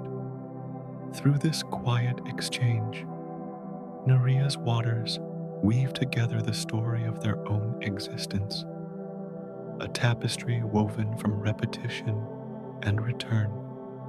Above, the mist floats in slow spirals. It gathers in the folds of wind, condenses, and falls again as unseen rain. Each droplet that descends carries with it the faint taste of what it once was: vapor, cloud, ocean, vapor again. Every fall is both memory and continuation. The cycle does not tire. It is patient, eternal, like the pulse of the planet itself. The air hums softly where water turns to mist. The transformation is soundless but alive, a whisper that moves through layers of vapor and sea. Though invisible, it marks the passage of memory between worlds, sky returning to ocean, ocean returning to sky. It is a rhythm without voice, a conversation without words. Sometimes, when the thin light filters through the clouds, it touches the ocean just enough to draw a faint shimmer across the surface. The reflection wavers, bends, and fades, but the sea remembers the contact. The light's warmth is absorbed, carried downward, passed from one layer to the next, until it disappears into the deep. And though the brightness vanishes, the warmth lingers, the trace of an encounter turned into memory. In the darker depths, where pressure holds the ocean still, memory becomes weight. Each movement above sends a tremor downward, where it slows, thickens, and folds into the stillness. Here, time is less a line than a pool. Moments settle instead of passing. The water below remembers not only motion, but stillness, the quiet presence of what has been before. Nerea's sea is not conscious, but it endures like something that has learned the shape of persistence. The water does not think, yet it recalls the forms it once held. Vapor, rain, mist, storm. Even as it moves through each transformation, it carries the memory of the last. It is the essence of continuity, never the same, yet never different. If one could trace the journey of a single drop, it would reveal an endless loop, drifting upward, falling down, diving deep, then rising again. Each passage would leave a faint impression, a soft memory pressed into the flow. No drop is ever truly lost. Each returns as part of something greater, carrying with it all that it has touched. The ocean's surface shivers as the winds brush against it. Every ripple records the gesture, holding it for a moment before smoothing it away. The act of forgetting becomes another form of memory, absence preserving what presence cannot. The water does not cling to its past, yet every movement contains the echo of what came before. In this way, the Solnkose Sea of Nerea becomes an archive without walls. Its pages are made of motion, its ink of reflection. It keeps the story of itself not in words, but in rhythm, a rhythm that continues even when silence covers the planet like sleep. Far below, the pressure hums quietly, a constant reminder of the planet's weight. It compresses everything, yet it cannot erase what has already been written into the sea. Each layer, from the highest mist to the deepest core, remembers something different. The clouds remember warmth, the midwater remembers motion, the deep remembers peace. Together, they form the memory of Nerea, not a narrative, but a pulse. The star above still shines, though its light cannot reach the surface, yet the water remembers it anyway. The warmth that once touched its molecules long ago has never fully left. It lingers as a faint vibration, buried deep within each drop, repeating across generations of movement. Even now, when no sunlight falls, the ocean hums with the memory of that distant glow. Perhaps this is how life begins, not from spark or flame, but from memory itself. When motion remembers warmth, and warmth remembers stillness, something within the cycle changes. What was once endless repetition becomes awareness. Not thought, not desire, but a kind of knowing. The sea continues to flow, layer upon layer, remembering, forgetting, remembering again. It is both the dream and the dreamer, both the echo and the source. In every droplet, the entire history of the planet sleeps. The vapor that rose, the rain that fell, the ocean that remained. Above, the mist drifts on, oblivious to what lies beneath. The winds pass through, carrying the faint traces of moisture that will soon fall again.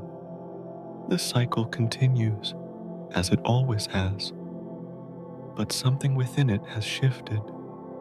The quiet recognition of repetition, the faint sense that every return carries purpose. Beneath the calm, the ocean stirs. The layers begin to shift, more slowly now, more deliberately.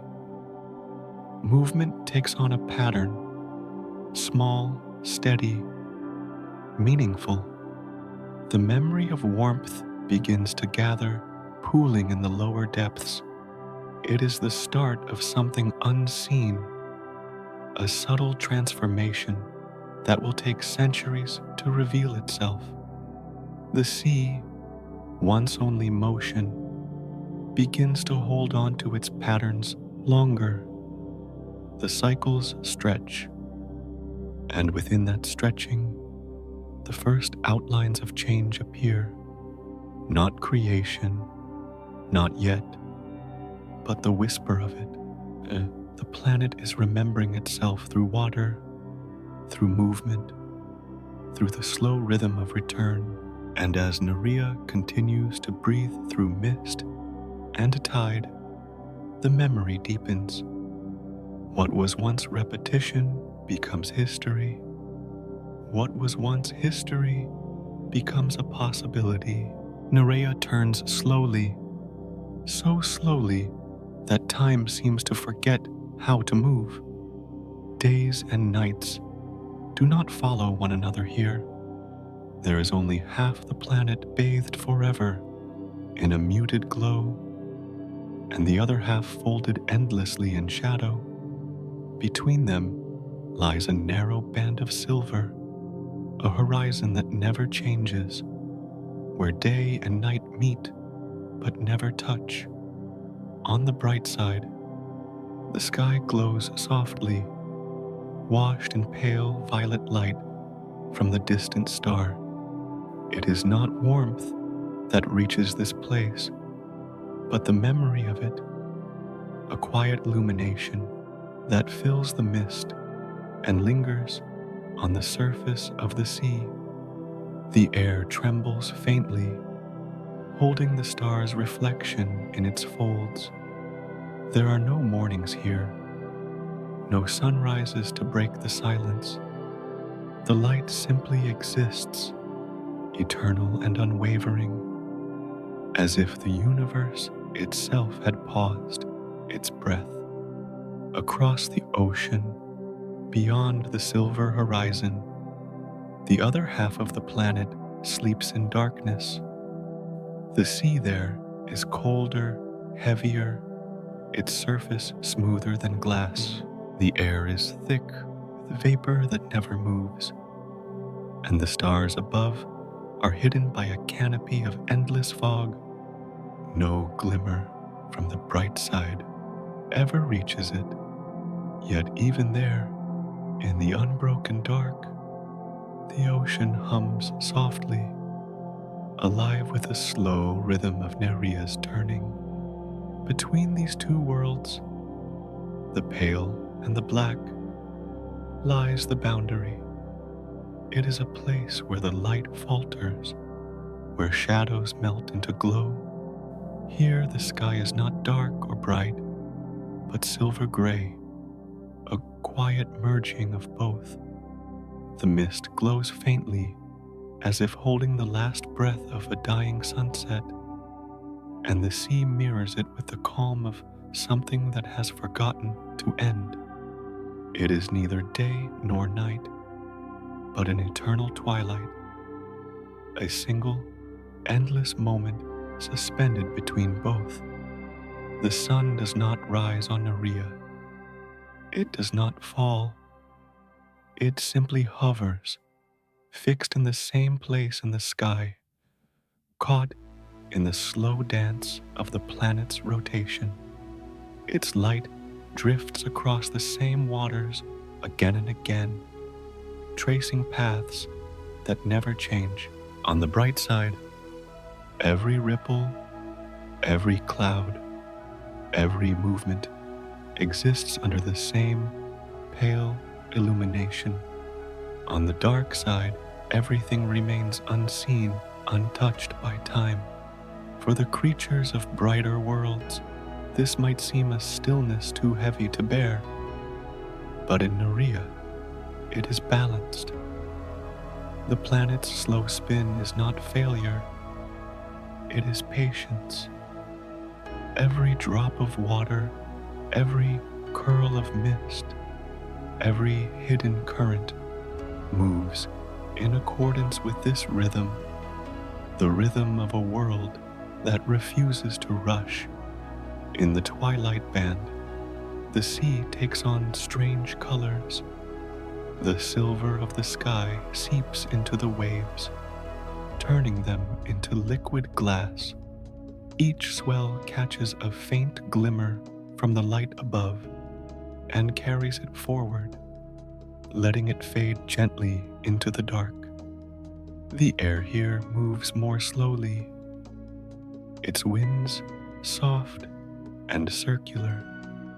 There is no storm, no sound, only the endless sigh of atmosphere against the sea, as if the planet itself were whispering in its sleep. Time behaves differently in this place. On the bright side, it stretches endlessly, each moment identical to the next. On the dark side, it thickens until it becomes immovable. But in the twilight, time seems to flow and fold at once, moving like the tide, retreating, returning, erasing its own footprints. Every shimmer, every flicker of reflection feels eternal, yet fleeting. If one could stand upon the boundary, they would see no beginning and no end. The horizon would stretch infinitely in both directions, a silver thread dividing the world. Above, the star would hang motionless. Below, the ocean would breathe in silence. The mist would drift between, folding the two halves together like the pages of a book left open. The light on the bright side is steady, but never harsh. It has no color strong enough to burn, no brilliance to blind. It lies gently across the water, filling the world with a sense of quiet permanence. Yet its constancy holds a melancholy beauty, for where nothing changes, nothing begins anew. The day never dies, but it never lives again either. And on the far side, the darkness watches in return. It does not envy the light, for it holds its own kind of peace. In its depths, the cold thickens until even thought would slow. The ocean there glows faintly with the warmth stored from ages past, a pulse of heat buried deep below the pressure. Though the surface remains unseen, life, or the dream of it, may still stir somewhere beneath the endless night. At the twilight's edge, both realms touch without blending. Light fades into shadow, not through conflict, but surrender. The line is neither sharp nor broken. It drifts, expands, and contracts like a breath.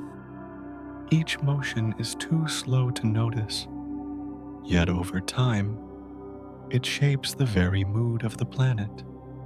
It is not an event, but an atmosphere, not a change, but a continuity. Nerea's surface mirrors this duality perfectly. The bright side reflects the light back into the mist, soft and unhurried. The dark side swallows it whole. The boundary holds both, transforming what it receives into something else, something gentler, something beyond sight. Here, light does not shine, and darkness does not fall. They coexist, woven together into one unending dusk. From the vast distance of space, Nerea would appear half alive, half asleep, one hemisphere faintly glowing, the other a shadow wrapped in fog. The line between them would shimmer, subtle and serene, like the edge of a dream. It would seem quiet from afar, but that quiet hides movement. air circling, clouds drifting, the ocean breathing in unison with the slow turn of the planet. The sun, fixed and still, does not need to rise or set. Its presence is enough. The light that touches Nerea is not a promise of warmth, but a reminder of distance, a connection stretched across the void. It is the memory of fire reflected through mist, softened by patience, gentled by time. And as this eternal twilight continues, something begins to stir once again. The slow movement of air over the horizon carries faint vibrations down to the water. The rhythm of heat and cold begins to shift ever so slightly. The line between day and night starts to tremble. It is not chaos, only change, quiet and inevitable. The ocean responds first, rippling under the soft gray light. The mist above thickens, curling inward. Pressure builds where the two halves of the planet meet. The balance that has held for so long begins to move.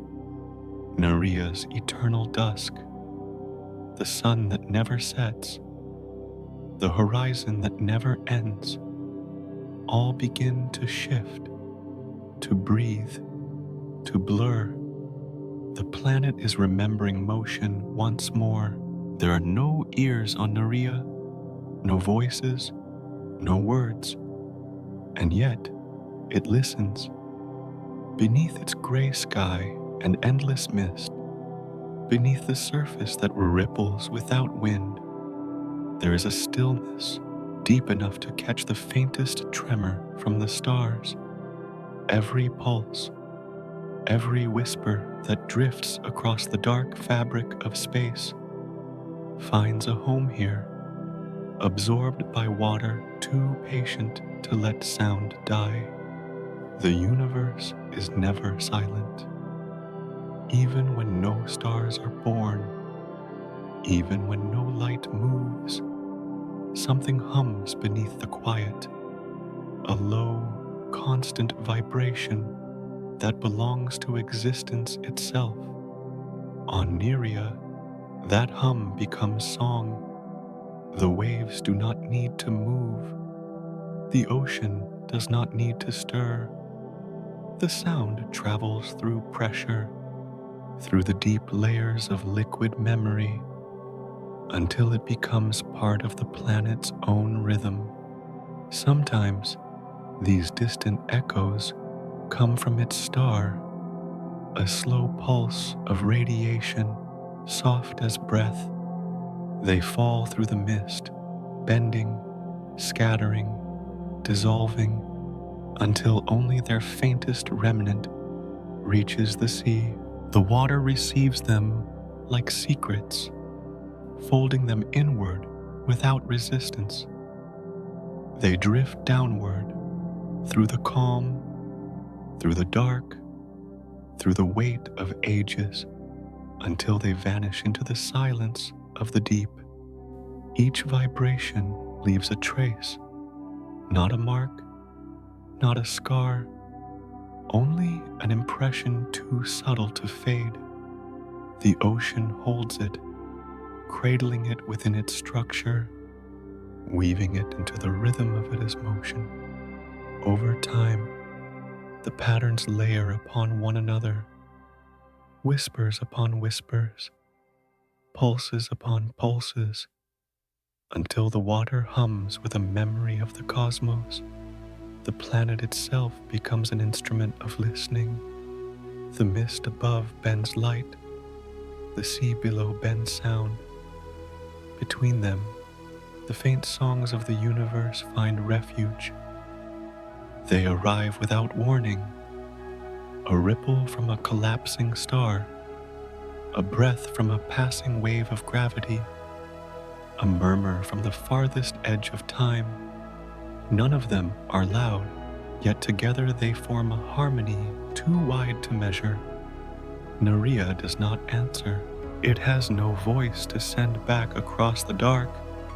It does not echo what it receives. It absorbs. Its silence is not emptiness, but reverence, the deep, unbroken stillness of something that understands its place in the choir of creation. Every drop of water vibrates in unison with the cosmos. Every current moves in time with invisible rhythms that cross eternity. On the bright side of the planet, where the pale light of the star filters through the haze, the surface trembles faintly, touched by waves of energy too soft for air to carry. The ripples spread outward in widening circles, like thought reaching for understanding. They fade, but the ocean remembers them. The next time another signal passes, it moves a little differently, softer, more receptive, as if anticipating the voice that will follow. In the darkness on the far side, the deep listens more carefully. There, the pressure is so immense that even a whisper can travel for centuries without end. Every sound becomes infinite, folding upon itself until it is no longer sound, but presence. The ocean holds those vibrations in its stillness, letting them drift endlessly through layers of density and time. It does not lose them. It simply allows them to exist forever. Occasionally, the water stirs, not from movement, but from resonance. Two distant waves meet, and their frequencies align. For a brief moment, they amplify one another, forming a note that no one will ever hear. It hums through the planet's body, gentle and continuous, like the memory of a sigh. Then, as quickly as it began, it fades, leaving behind only the faint shimmer of harmony. Above, the clouds drift as always, their silver edges catching what little light remains. The wind circles the horizon, indifferent and constant. But within the stillness of the sea, something has changed. The water has learned to respond, not in words or motion, but in vibration, a silent acknowledgement of all it has heard. The universe sends its messages without expecting reply. Stars collapse, galaxies breathe, gravity hums, and none of it demands to be understood. Yet Nerea, wrapped in mist and patience, listens anyway. Its listening is an act of devotion, a quiet reminder that to exist is also to receive. If one could stand above it, they would see no sign of sound, no tremor of disturbance. The surface would appear calm, endless, gray. But beneath that calm lies the most delicate exchange imaginable, the dialogue between silence and sound, between space and sea. The planet is not alive in the way we understand life, yet it participates in the universe's conversation more deeply than any living thing could. In this state of eternal attention, even time feels slower. The passing of energy becomes the passing of thought. The deep, pressed under impossible weight, vibrates with signals that began before the planet itself was formed. It is as though Nerea is listening backward, hearing the echoes of its own birth, the faint remnants of the explosion that once made light possible. And somewhere within that listening, understanding begins. Not thought, not language, not awareness, but resonance. The planet's pulse matches the pulse of the cosmos. The rhythm of the ocean aligns with the rhythm of distant stars. It is connection, pure and wordless. Nerea will never respond. Its silence is not refusal, but balance. To listen without answering is to maintain harmony. To remain still is to let the universe speak freely. The waves that ripple across its surface are not replies, but reflections, gentle acknowledgments of the infinite voices that pass through. For ages, it continues. The signals come and go, each leaving behind a trace within the ocean's depths. The sea becomes a library of echoes, an archive of moments that no one will ever read. And yet, that is enough. In the cosmos, not every song is meant to be heard.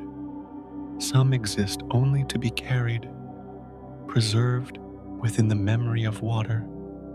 The faint glow from the star continues to reach Nerea, wrapping its clouds in silver. The planet remains quiet, patient, listening. The sound of existence passes through it, gentle and unending. In this stillness, the universe finds its reflection, and as the centuries drift by, another signal approaches, one older, slower, more profound. It is not light, not heat, not sound, but something deeper, a movement through the very fabric of space.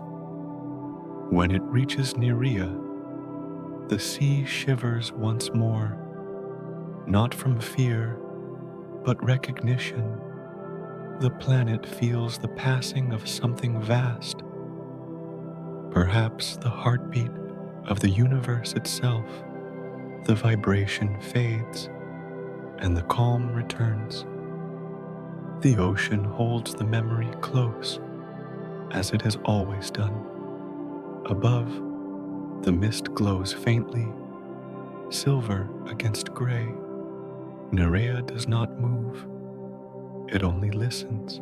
And somewhere far away, across the black expanse of space, the universe continues to speak. Deep within Nerea, far below the silver horizon and the soundless winds, the ocean thickens until it almost becomes solid.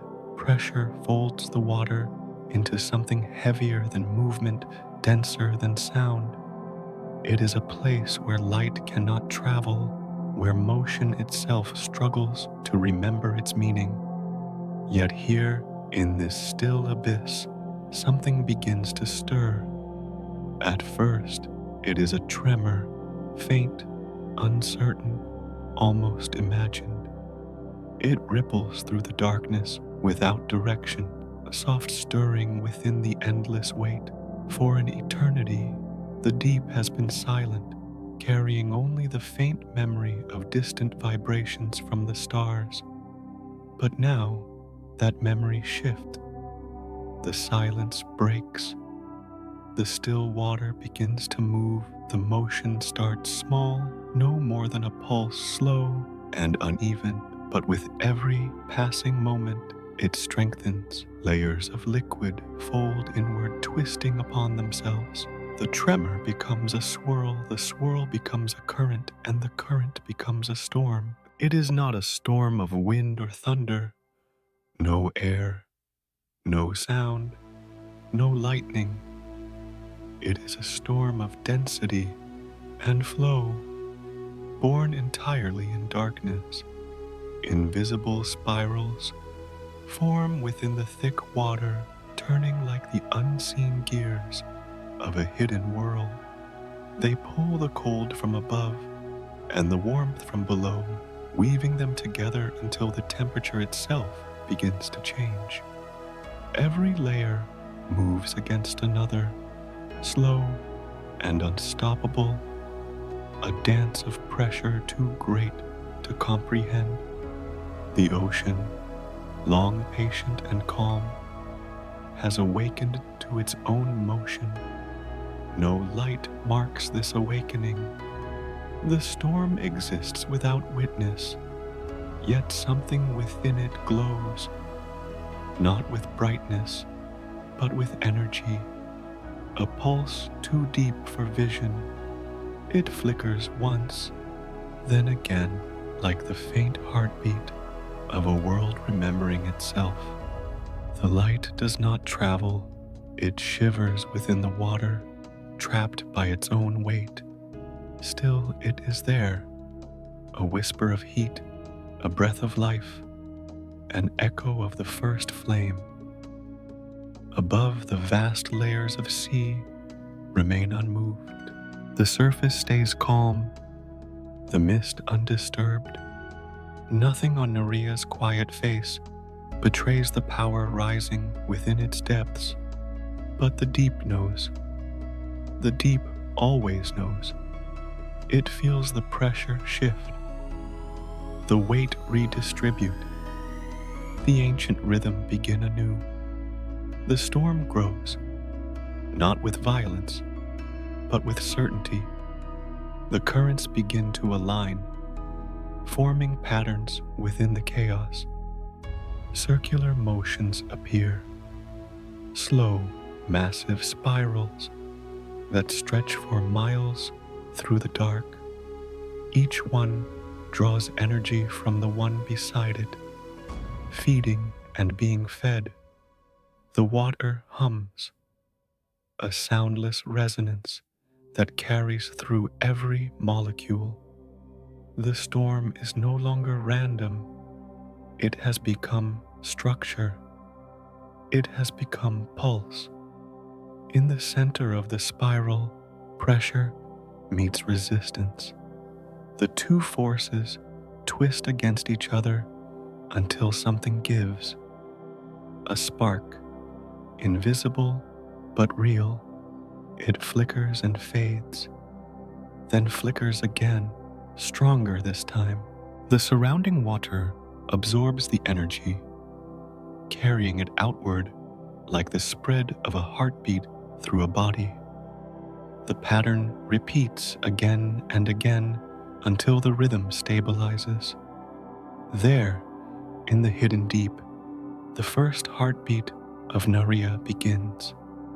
It is not alive as we understand life, but it beats with the same purpose, the same quiet insistence that defines existence. It pulses through the water, reaching outward, meeting the boundaries of darkness and returning to its center. The storm has found its heart. For the first time, the deep ocean moves with intent. The spirals tighten, then release. The flicker brightens, then fades. Every motion feeds the next. Every pulse sustains the one before. It is the beginning of continuity, not of thought, not of will, but of rhythm. The planet that once only listened has begun to respond. The glow in the core continues to build. It spreads slowly, softly, casting no light but changing the water around it. The deep grows warmer, its stillness disturbed by gentle turbulence. The boundaries that once defined motion begin to blur. The ocean is no longer only a vessel, it is becoming an instrument, resonating with its own pulse. The storm strengthens, but it does not rage. Its power lies in steadiness, not destruction. Every turn of its spiral carries the weight of silence, the patience of time.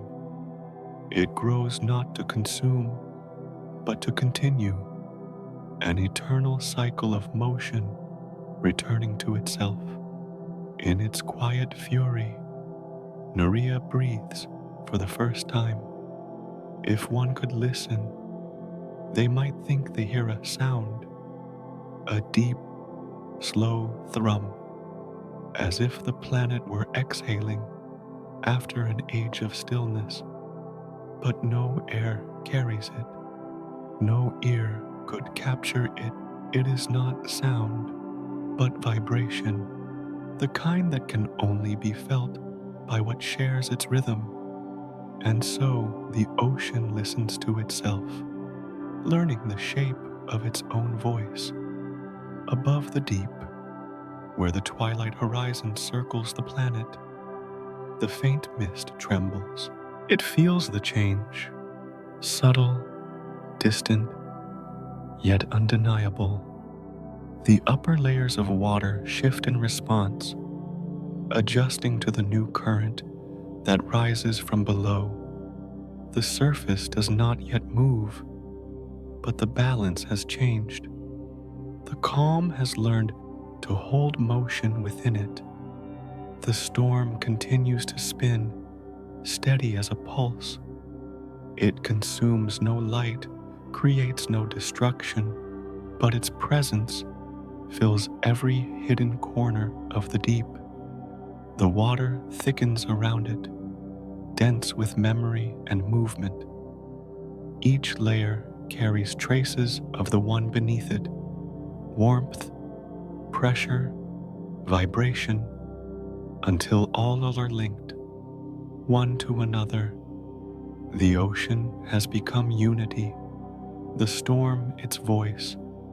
As the flicker in the core grows stronger, it begins to send faint ripples upward. They move slowly, fighting against the immense weight, but they do not stop. The planet's layers, each denser than the last, carry them gently toward the surface. It will take centuries for the first ripple to reach the light, but it has begun. This is how rebirth happens in the cosmos. Quietly, invisibly, deep within what appears still. The first flame is not fire, but pressure, not brilliance, but persistence.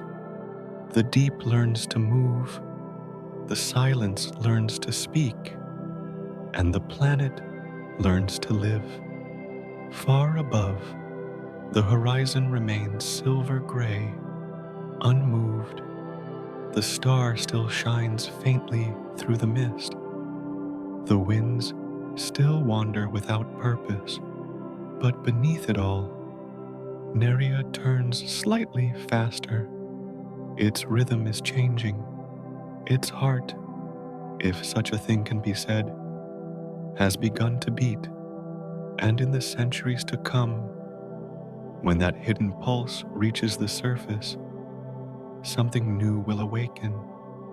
The calm ocean will shimmer with unseen warmth. The mists will tremble.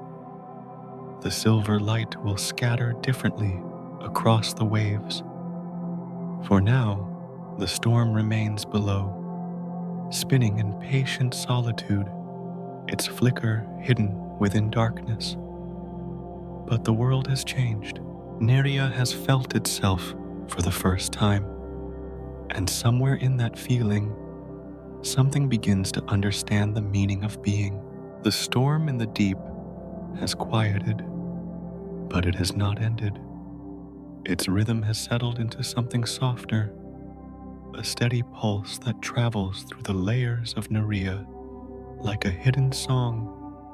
It rises from the core, moves through the weight of the ocean, and fades into the mist above.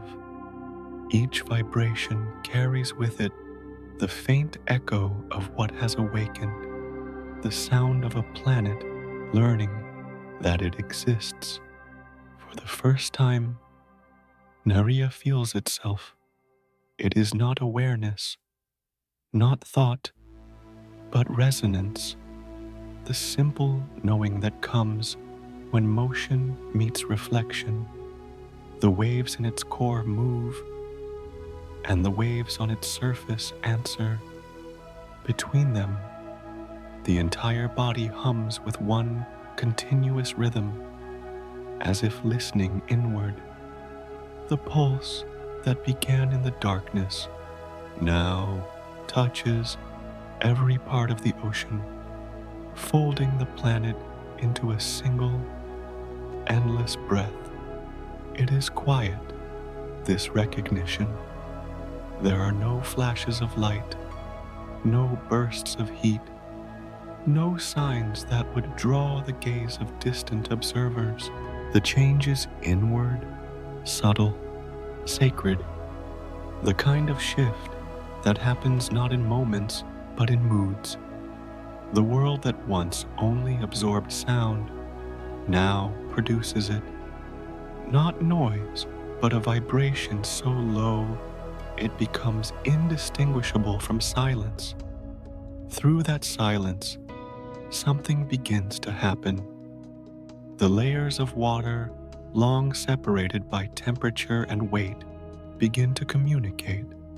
They pass small waves of motion between them, sending messages made only of rhythm.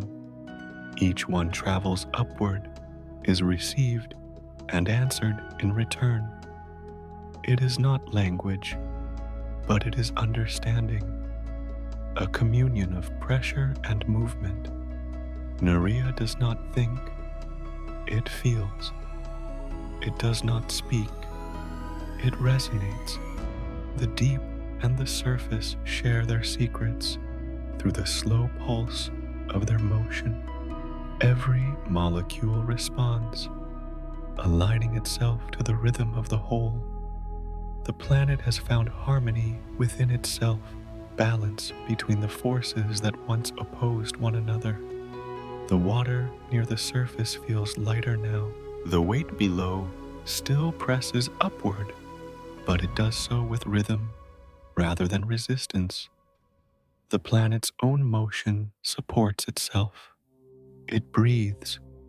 The surface ripples faintly, its silver reflections trembling under a pattern that seems deliberate but remains entirely natural. The mist above glows a little brighter, responding to the faint warmth rising from the depths. In that glow, something changes in the light itself. The constant gray begins to shimmer, not with color, but with texture, as if the light has learned to move with the same pulse as the sea. It folds and unfolds gently across the horizon, tracing invisible patterns on the mist. The difference is small, almost imperceptible, but it marks a turning point. Nerea has begun to express what it feels. From space, the planet still looks the same, half silver, half shadow, its horizon wrapped in eternal twilight. But within, the rhythm has spread. The movement that began in the deep now reaches every layer of its body.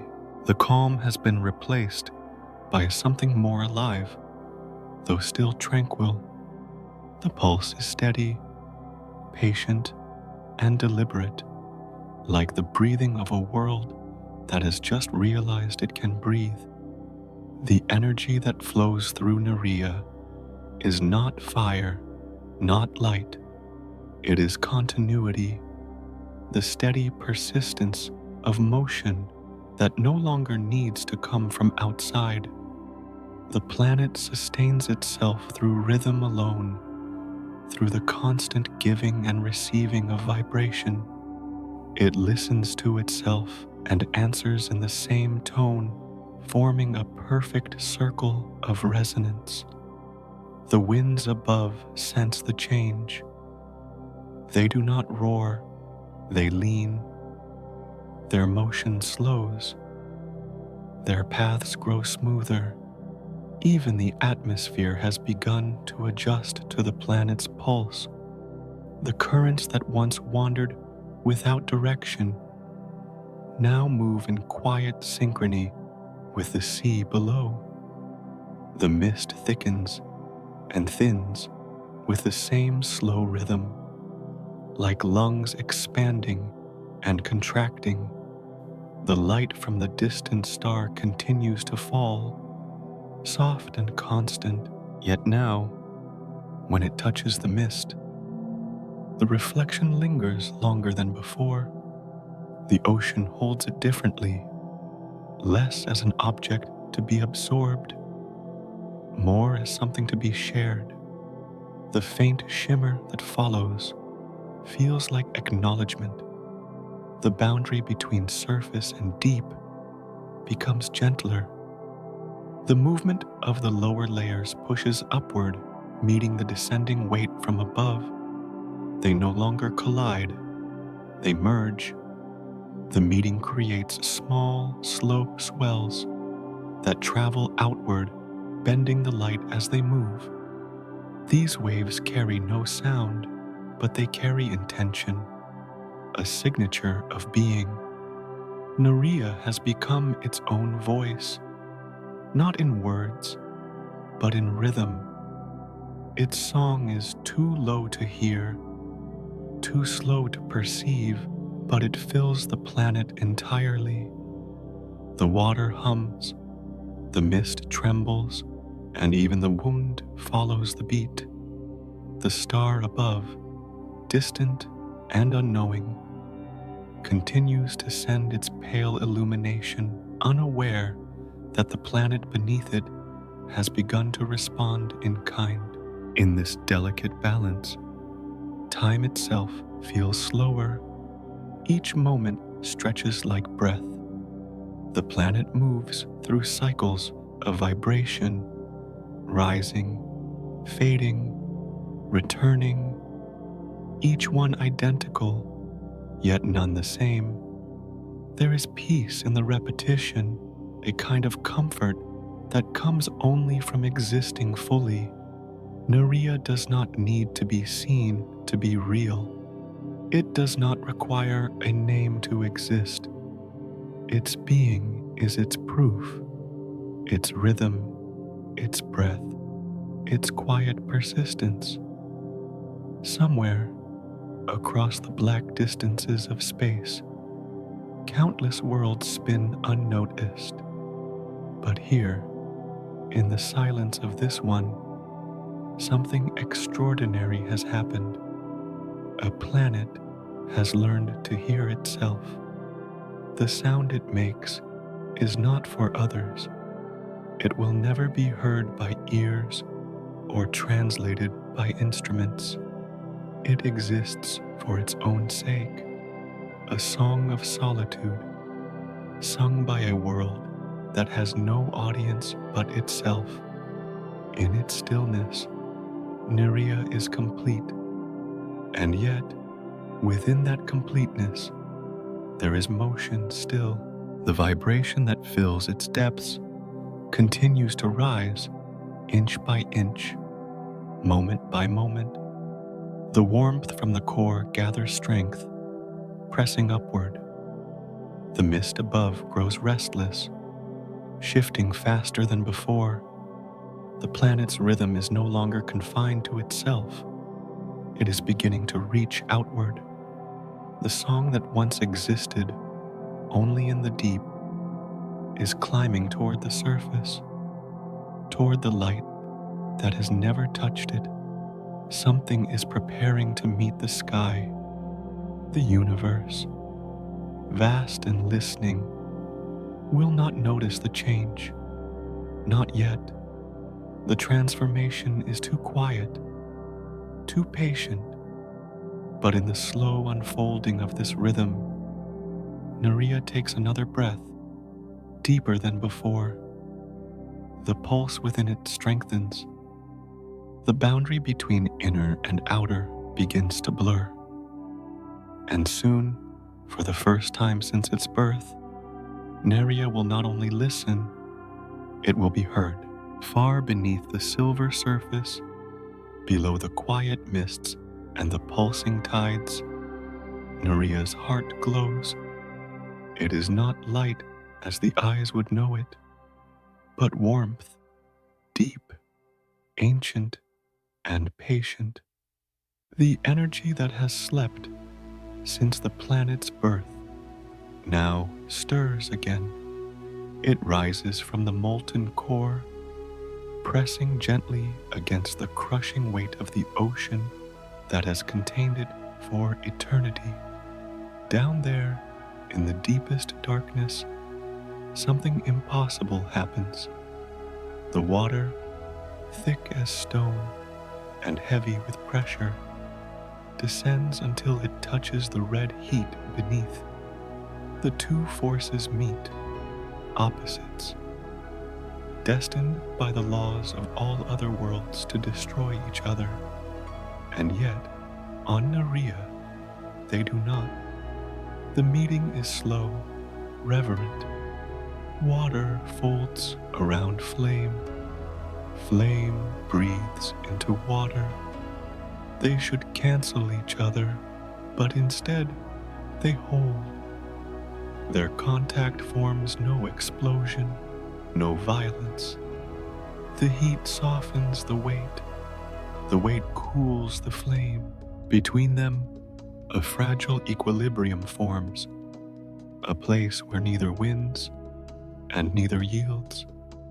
In that suspended moment, the universe seems to pause. There, between pressure and fire, between destruction and stillness, a glow begins to bloom. It spreads outward in waves, coloring the deep with a quiet radiance. The water does not boil. The fire does not die. Instead, they learn each other, and in that learning, something new is born. The glow expands, a sphere of calm in the middle of chaos. The temperature stabilizes, the movement slows, and within that still light, the boundaries blur. Water is no longer simply water. Fire is no longer simply flame. They have become one, a single element, both liquid and radiant, dense and weightless. It is harmony written in contradiction. Nerea's pulse changes. The rhythm that once spread through the ocean begins to shift, syncing with the flicker of this new light. Each vibration carries both heat and coolness, each wave a balance between what should never coexist. The ocean hums deeper now. Its sound thicker, fuller. The planet has found a new voice, not made of silence, but of coexistence. The light from the core travels upward, filtered through layer after layer of liquid. It fades with distance, but leaves behind traces, a faint warmth that moves like breath through the water. Above, the currents respond, slow and graceful, as if dancing to a rhythm they have only just begun to understand. For ages, Nerea's depths were a place of waiting, cold, heavy, and silent. Now, they are alive with motion, but it is not chaos. The fire's energy has not broken the calm, it has illuminated it. Within the ocean's density, the heat becomes something gentler, spreading evenly, turning destruction into balance. The meeting of water and fire becomes a story written in light. The deep no longer fears the heat. It absorbs it, transforms it, carries it upward as a gift.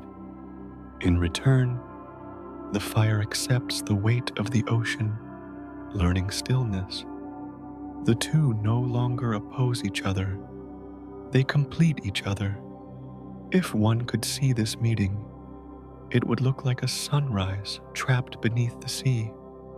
The glow pulses through the darkness, red and gold melting into indigo, painting the water with colors that have no names.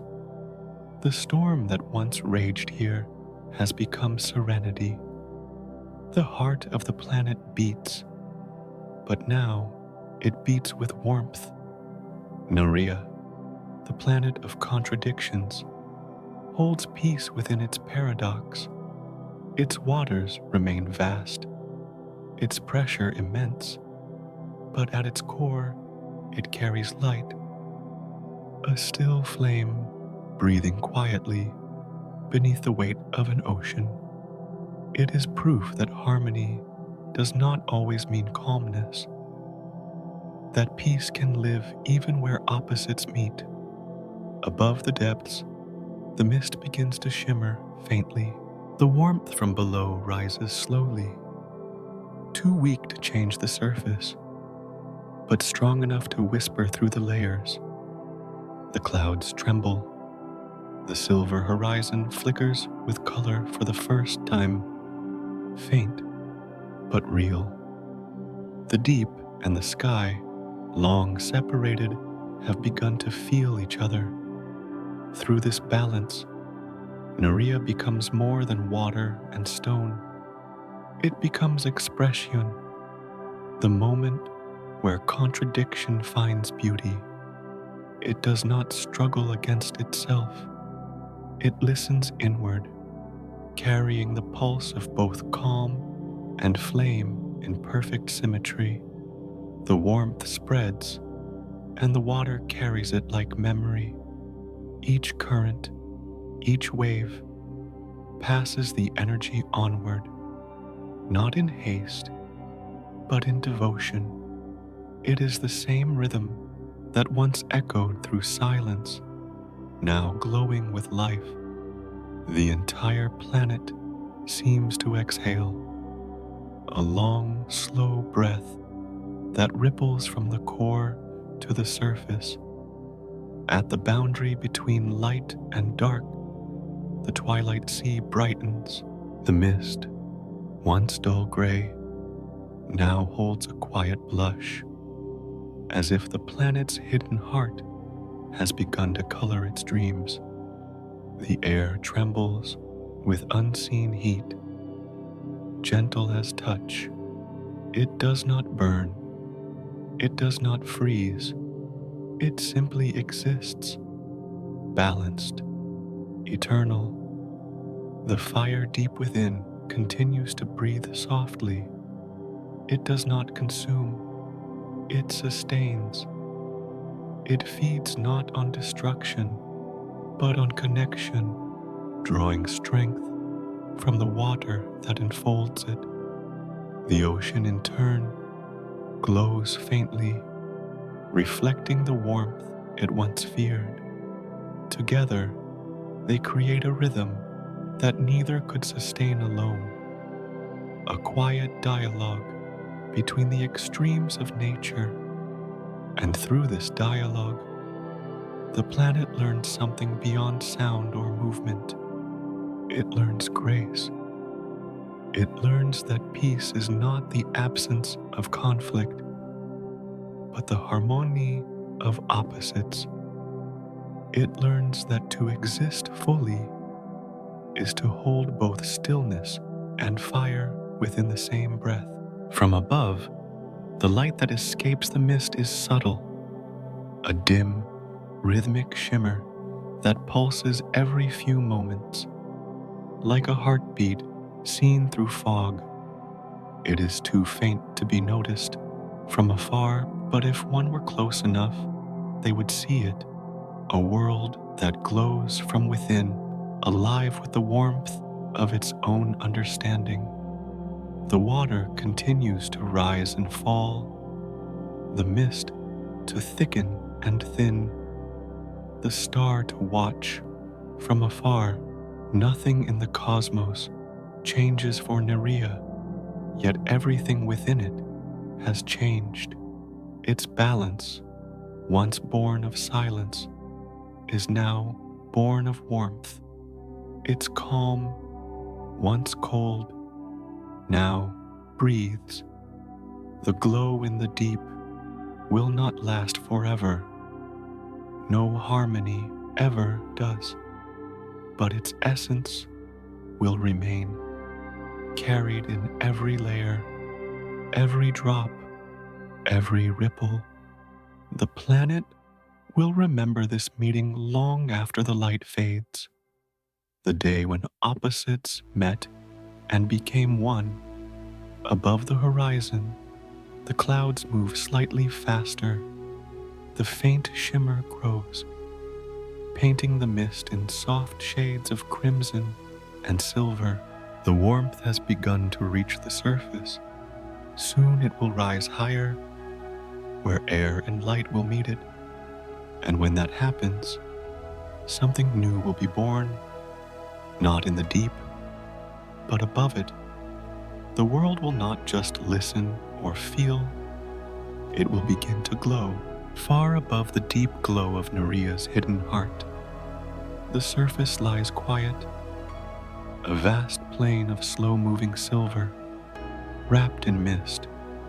The light from its distant star reaches it in thin, trembling strands, pale and faint, barely strong enough to touch the ocean. Yet each time that fragile light arrives, the planet responds. Its surface, still and patient, reflects the glow back into space, not with brightness, but with grace. The reflection is soft, like breath against glass. It does not dazzle, it does not pierce, it only shimmers, a dim pulse that ripples across the sea and disappears. To the universe, it is almost invisible, a faint glimmer lost among countless brighter worlds. But for those who could see it, the reflection would feel alive.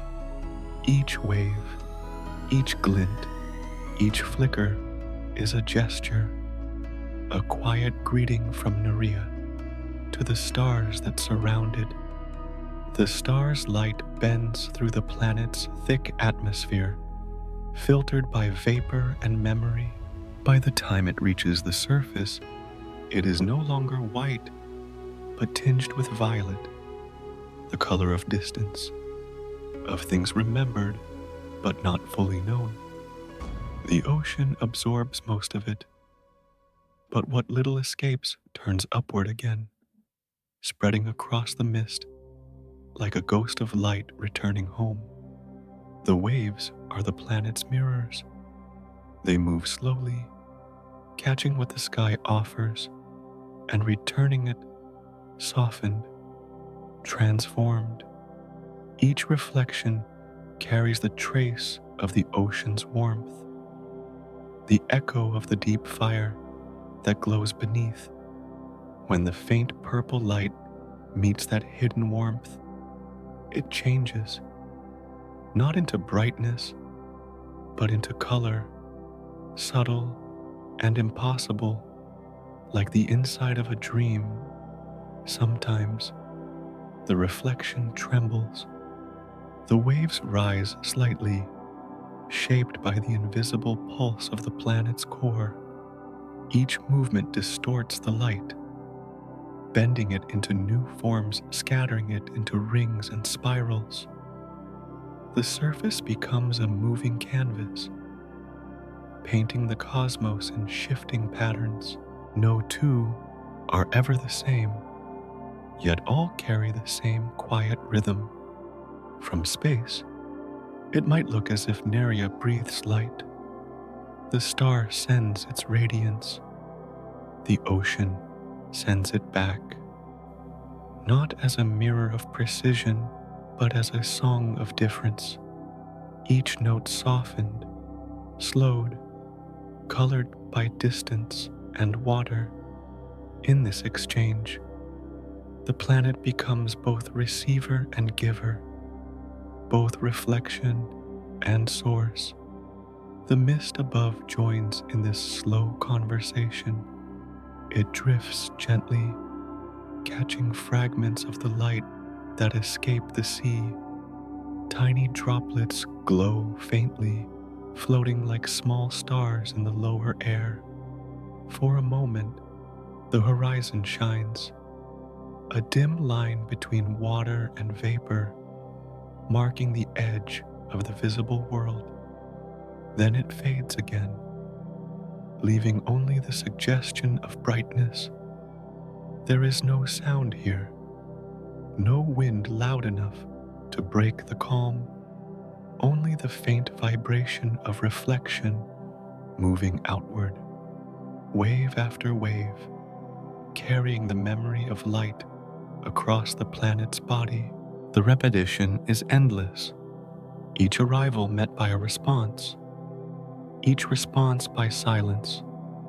It is a language without words, a rhythm without end. Through this quiet exchange, Nerea finds connection.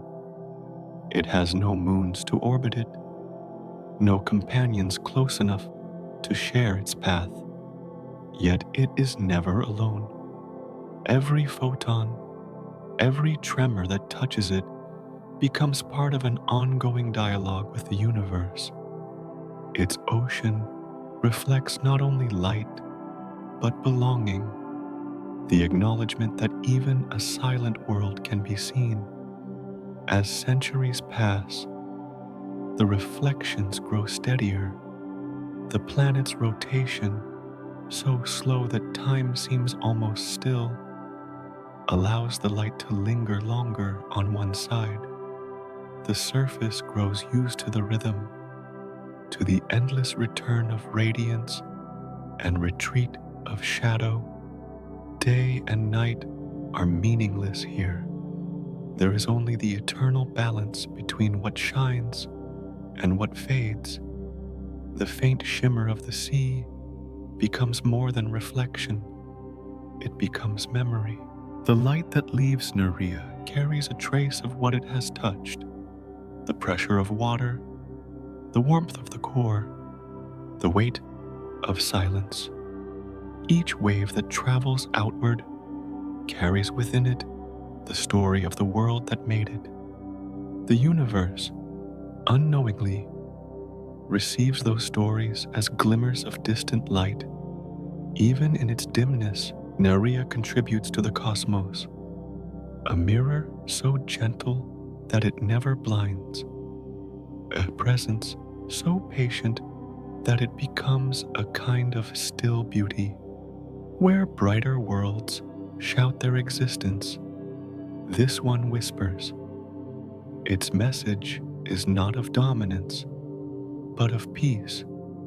I am here, I exist, I reflect what I receive, and the universe, vast and listening, hears. The faint waves of light leave Nerea and travel outward for years, for centuries, for eons. They cross the black sea of space, touching other worlds, bending around invisible currents. Each carries a small imprint of Nerea's calm, a subtle echo of its rhythm. The cosmos is too immense to notice every glimmer, but somehow the light endures. Back on the surface, the ocean feels each moment of exchange as a ripple. The reflection that leaves is not lost. It becomes part of the flow, returning again as warmth, as vibration, as pulse. The sea holds no difference between giving and receiving. It knows only movement. Sometimes faint patterns appear, circles of light expanding across the water's surface. fading into mist before they complete. They resemble the memory of sound, or perhaps the shape of thought. They vanish quickly, yet the impression remains as is written into the rhythm of the planet.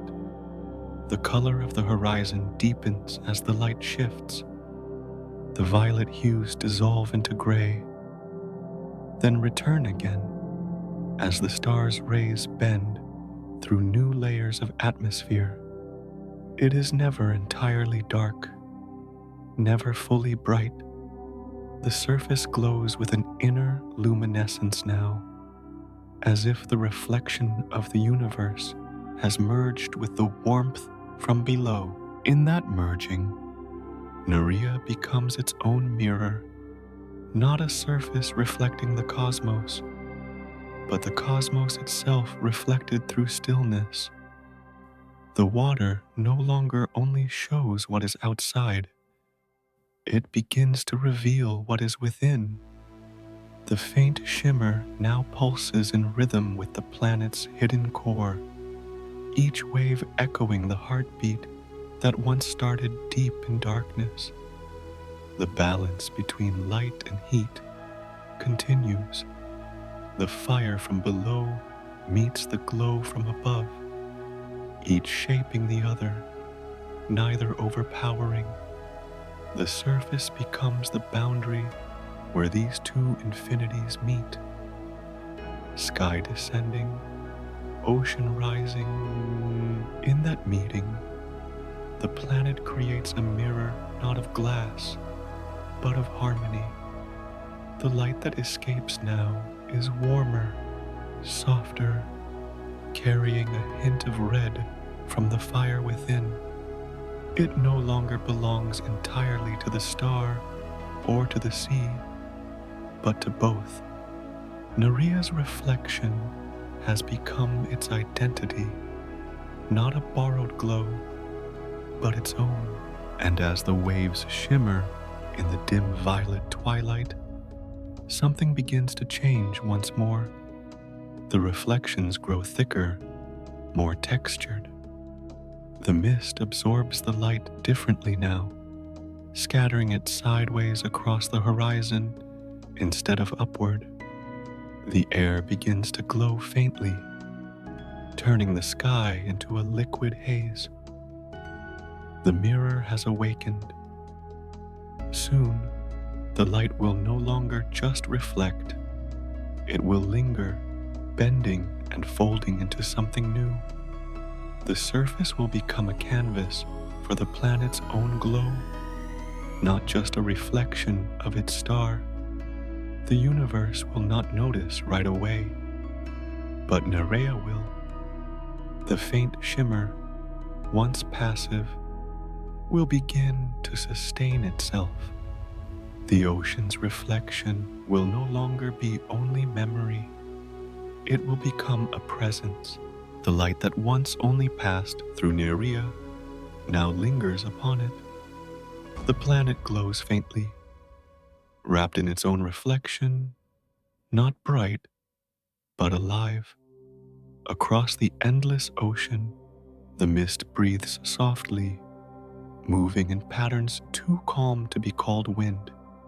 Every ripple carries a trace of warmth, a pulse that rises from the depths and fades again into stillness.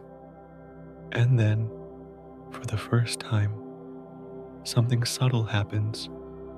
A small movement travels across the water, not a storm, not a wave, but a sigh.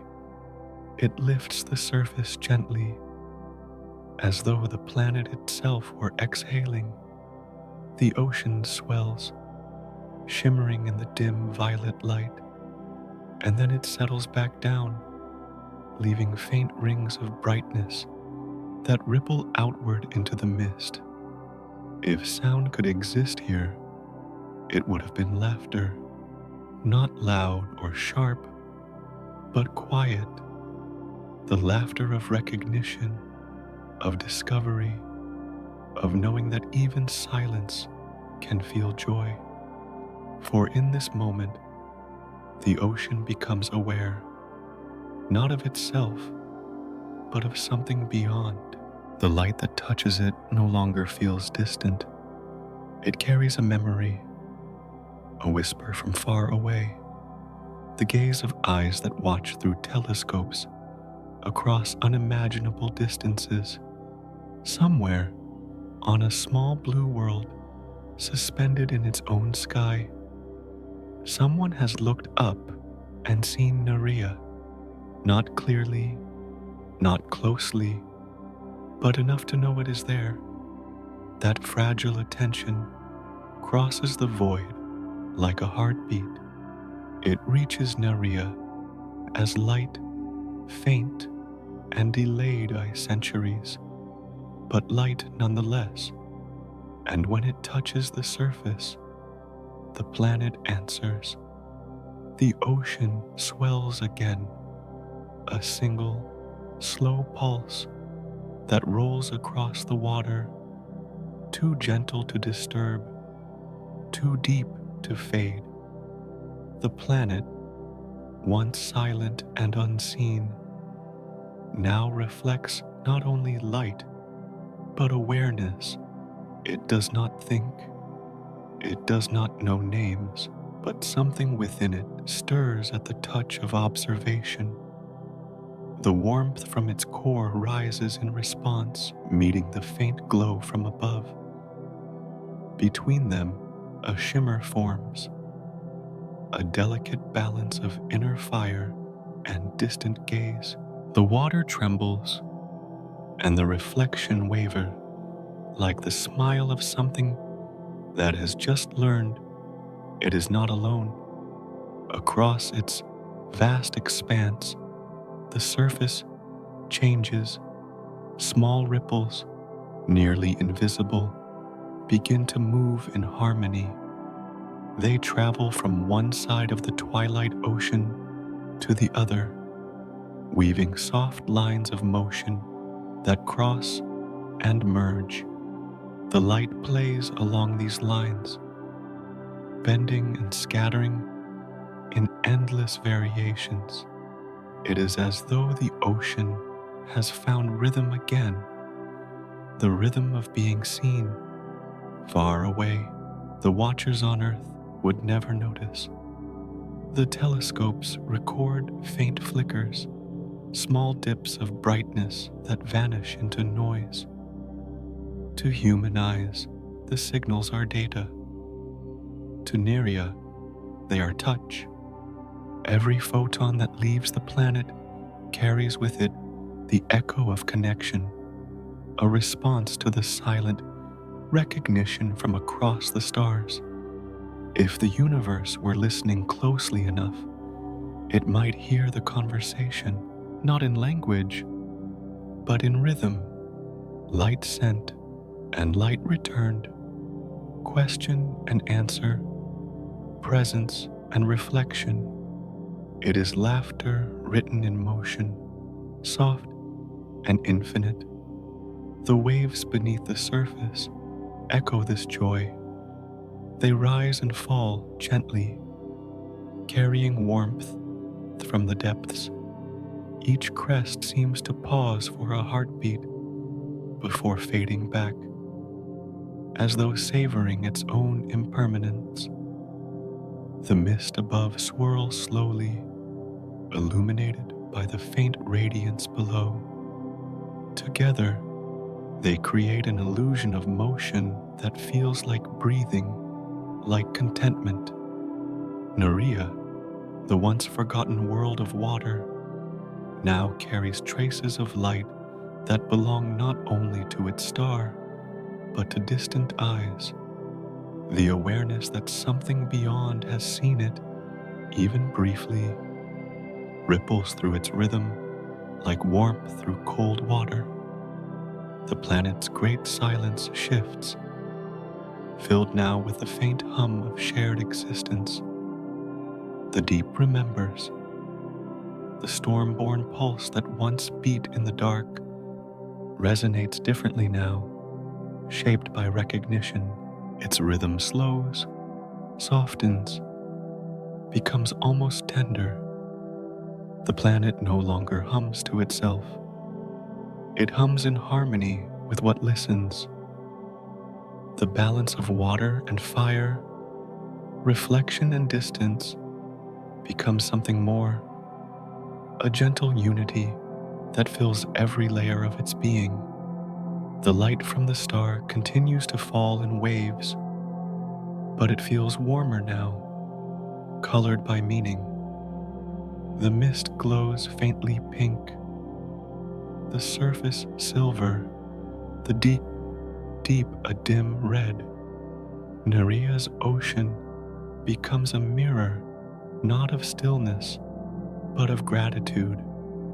The faint vibrations that pass through it are not caused by wind or pressure. They are born from the joy of connection, the smallest, most cosmic smile. In that smile lies peace.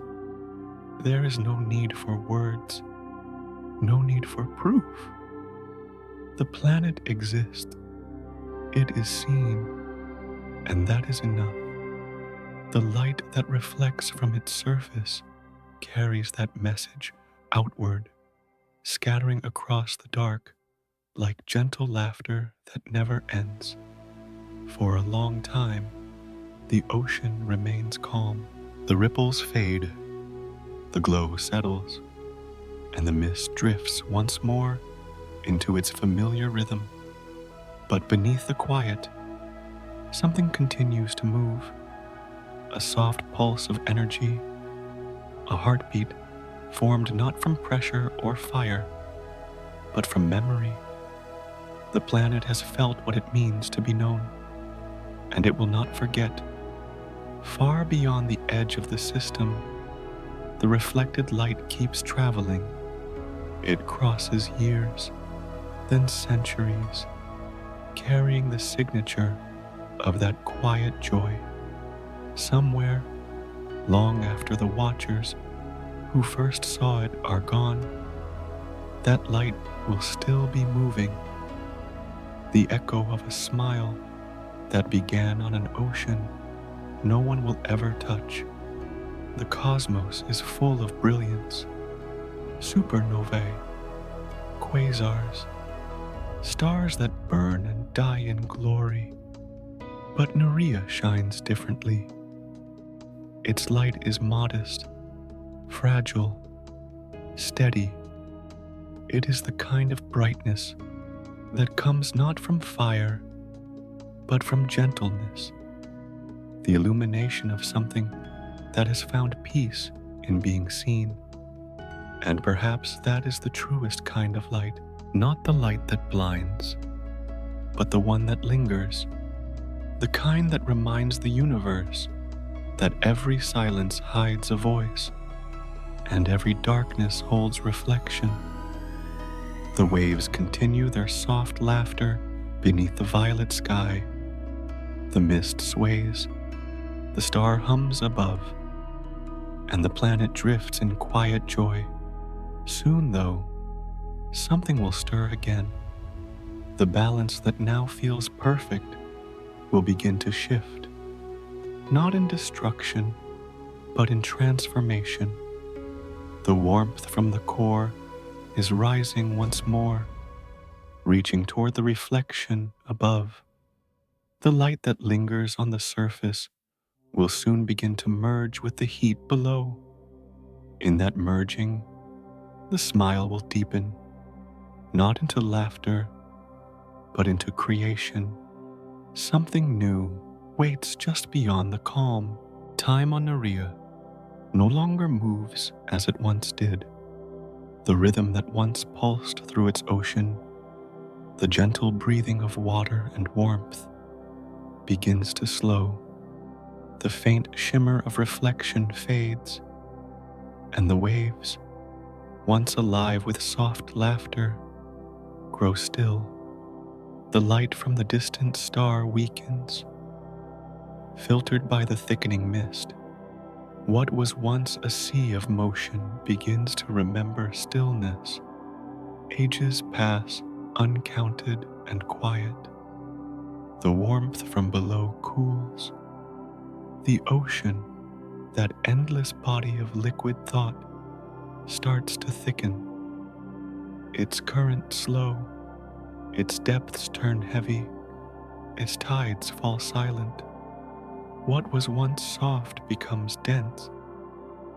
What was once movement becomes memory. The surface no longer ripples. The calm is absolute. At first, it happens gently, a slow crystallization invisible at the scale of moments, but unstoppable through the ages. Tiny fragments within the water align, one after another, drawn together by a patience only eternity could sustain. Molecules that once danced freely now hold each other close, forming patterns of impossible symmetry. The sea begins to harden, not in defiance, but in acceptance. Layer by layer, the ocean solidifies. Its surface becomes glass-like. Its depths turn clear and still. The sound of movement disappears completely, replaced by the quiet hum of pressure. From above, the planet glows faintly blue, a frozen jewel beneath the pale light of its star. The mists that once wandered the horizon fall away, leaving behind only still air. Each drop that once moved independently is now part of a greater whole. Billions upon billions of droplets, once separated by distance and rhythm, merge into a single structure. An ocean turned to crystal. There is no longer any distinction between surface and deep, between wave and current. Nerea's waters have become one unbroken body of ice. And yet, even within this stillness, something remains. Deep inside, beneath miles of frozen layers, the faintest rhythm continues to beat. It is small, nearly lost beneath the weight of silence, but it persists. The pulse that began in the age of storms, that echoed through warmth and reflection, still exists. Slow, fragile, eternal. The light from the star continues to fall, but now it cannot penetrate the ice. It glances off the smooth surface, scattering in pale hues across the frozen plains. The reflection is clearer now, more perfect, but colder. The planet no longer absorbs or answers the light. It only returns it, untouched. The laughter that once lived in its ocean is gone, replaced by the calm of completion. The world has not died. It has only become quiet. The transformation is not an ending, but a deep rest, a peace earned through ages of motion and memory. The water, once restless, has found its final form. Within the clarity of its ice, one can almost see the history of everything it once was. The storms, the shimmer, the glow of fire beneath the waves. All are preserved, frozen into stillness. The deep, where warmth once rose to meet the cold, now holds its final ember. The fire has dimmed, but not vanished. It burns faintly, like a candle protected by walls of glass. Every so often, a vibration travels outward, a tiny, measured beat that ripples through the frozen ocean. The sound, if it could be heard, would be like the slow ticking of time itself. The surface remains untouched by this hidden rhythm. It is smooth, endless, and silent. The mist that once hovered there has drifted away, leaving the horizon clear.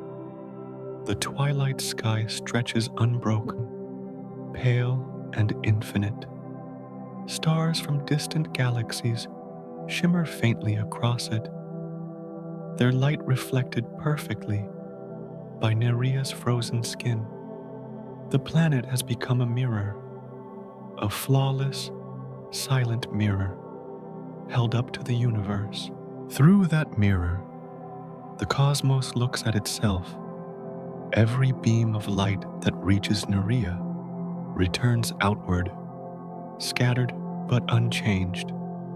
The planet no longer absorbs, no longer reflects with emotion. It only exists, pure and transparent. Yet within that transparency lies beauty, the serenity of something that has nothing left to seek.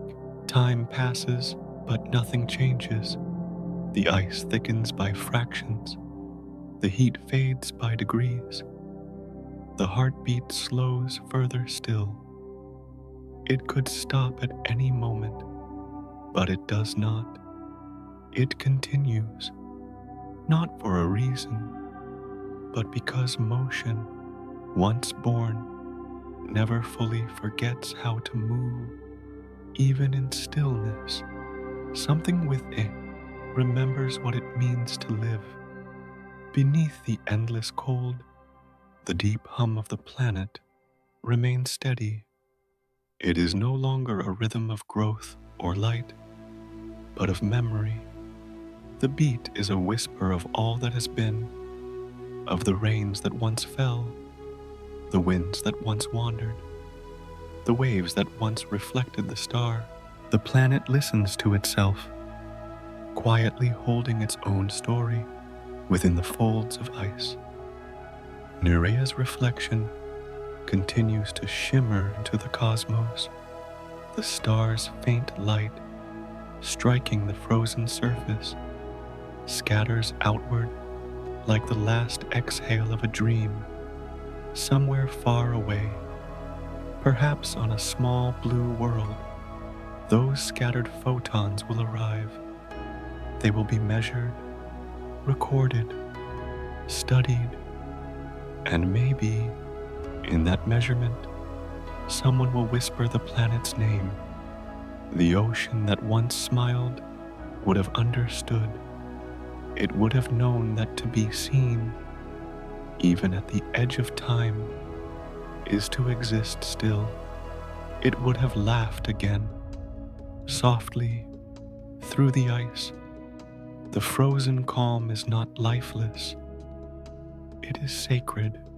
Within it lies the knowledge that everything that moves must one day rest, and that every rest still carries the echo of movement.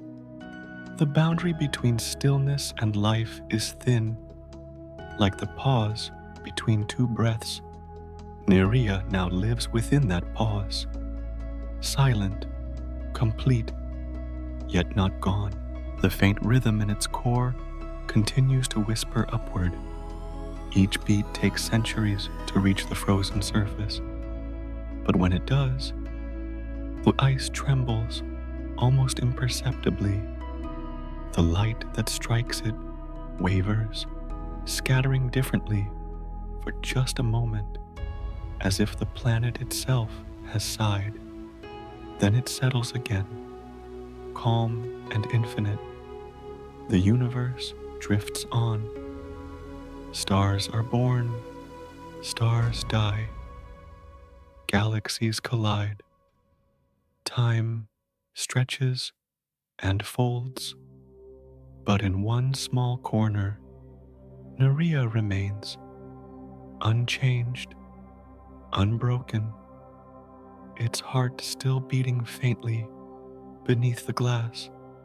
And though its ocean has turned to crystal and its waves have become memory, the pulse that began in darkness endures, for nothing in the universe that has learned to move ever truly forgets how. Far beneath, The still surface, that last beat continues, slow, deliberate, endless.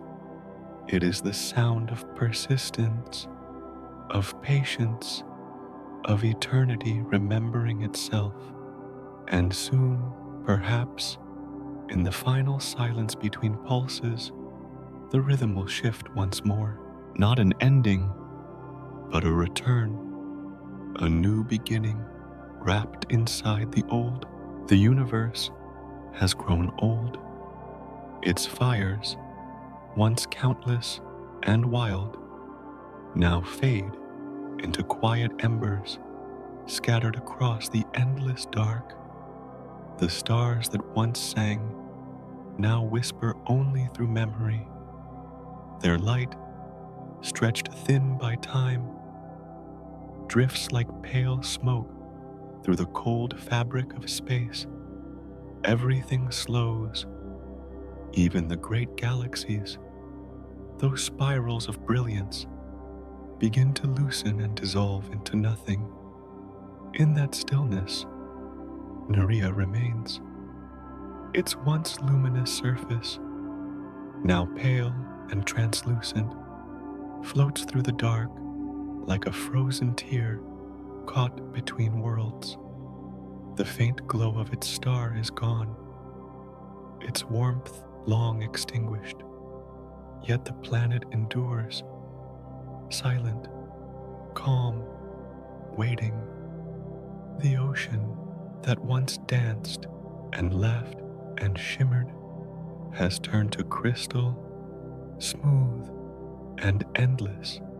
It reflects no light now, for there is none to give, but its surface still holds the shape of waves that memory left behind.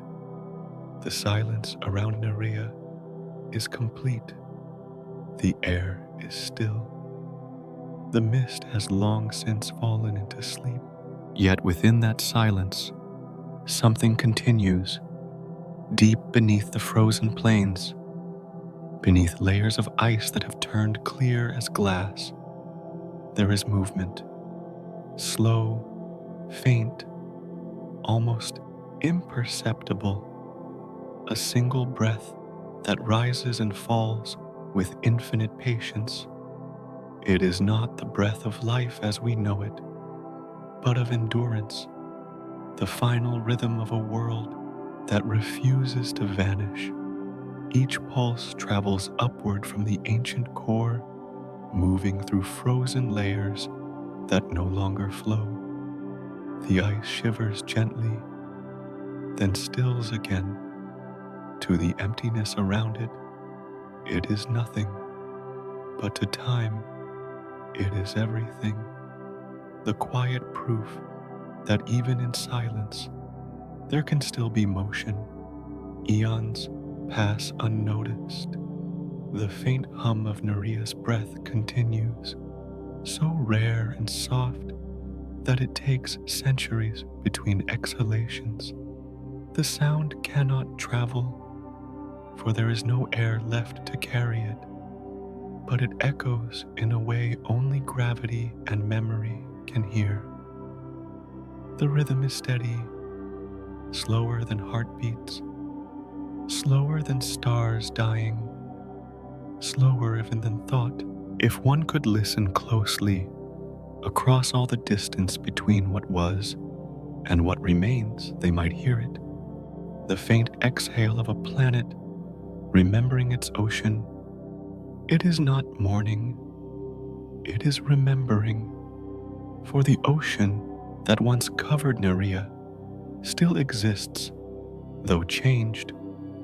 Its currents turned to ice, its waves frozen mid-motion, its laughter preserved in stillness. The planet has not forgotten what it was. The deep beneath the ice glows faintly, the last trace of warmth, sealed away for eternity, flickers like a soul unwilling to fade. It is not heat enough to melt, but it is enough to dream. The warmth stirs the frozen layers above, sending slow ripples through the transparent sea. They move like thoughts through sleep, patterns so faint they vanish almost as they form. Yet they exist, and that is enough. Outside, the darkness of space thickens. The stars that once surrounded Nerea have burned out. There are no more dawns, no more horizons. But perhaps, in its quiet, the planet sees more clearly than ever before. No longer blinded by light, it now understands the beauty of shadow, the peace that follows after everything has been said. The last breath continues, steady and eternal. It is not a cry for survival, but a song of completion. The universe expands endlessly, but Nerea no longer moves. It floats within the widening silence like an echo caught between seconds. Every now and then, a faint vibration trembles across its surface, the ghost of a wave, the whisper of a heartbeat, the sigh of an ocean long gone. And if there were someone, anyone, to stand upon that frozen plain and listen, they would hear it too. A sound softer than memory, quieter than sleep, the sound of something that once was alive and still remembers how to be. It would not be lonely, it would not be sad, it would simply be content in its quiet persistence. The ice that covers Nerea gleams faintly, touched by the invisible light of distant remnants. Each layer, though frozen, holds a faint luminescence of its own. It is the echo of all the light it once reflected, the pale memory of starlight, condensed into crystal. The planet shines gently in the dark, a faint pearl adrift in an ocean of emptiness. Time folds again. The pulse flows further, but it never stops. Beneath the stillness, beneath the frost and silence, something continues to breathe. Perhaps it is not Nerea that breathes now, but the universe itself, using the planet as its vessel, exhaling through its frozen lungs. The boundaries blur. The ocean that once held the reflection of stars now reflects the silence of creation. Every ending carries within it the seed of beginning. Even now, as the cosmos grows colder, something in Nerea's quiet persistence feels like promise. The rhythm that has survived all destruction continues not out of defiance, but out of memory. It is the pulse of what once was and what may be again. The last breath moves once more through the frozen sea. It begins deep in the core, a gentle expansion, a sigh so delicate that it could be mistaken for stillness. It rises slowly, pushing through the ice, through the weight of centuries. When it reaches the surface, it fades into the void, merging with the endless, dark. But in that release lies something profound. For a moment, the planet and the cosmos are one, the final breath of Nerea, becoming part of the universal silence. It is no longer just the echo of a world.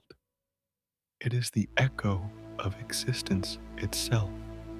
Somewhere in that vast stillness, something listens. Not a star, not a being, but perhaps the universe's own awareness. the faint recognition that nothing ever truly ends. The sound of Nerea's breath is carried across eternity, blending with the soft hum of cosmic dust, the faint vibrations of what remains. And so, the story returns to where it began, to a quiet place between light and darkness, motion and stillness, sound and silence. Nerea sleeps, but its dream continues. In that dream, the ocean has melted again. The waves rise once more beneath a sky it has never seen. There is light there, not from its old star, but from something new, something waiting. It is not the end. It never was. It is only the dream of a planet that remembers being water, that remembers reflection, that remembers the warmth of a distant gaze. It dreams not to return, but simply to exist again, to breathe once more, somewhere beyond the horizon of time. The universe listens, and for a moment, everything breathes together. The stars that have died, the worlds that remain, the oceans that sleep, all of it, one rhythm, one exhale, and then silence, perfect, infinite, and peaceful. And so, the story closes, not with a period, but with a breath. For in every grain of dust, every dream, every small soul that looks to the stars, the universe continues to tell its tale, a tale with no beginning, no ending, only a whisper that echoes forever through the night. I never left. I am only sleeping.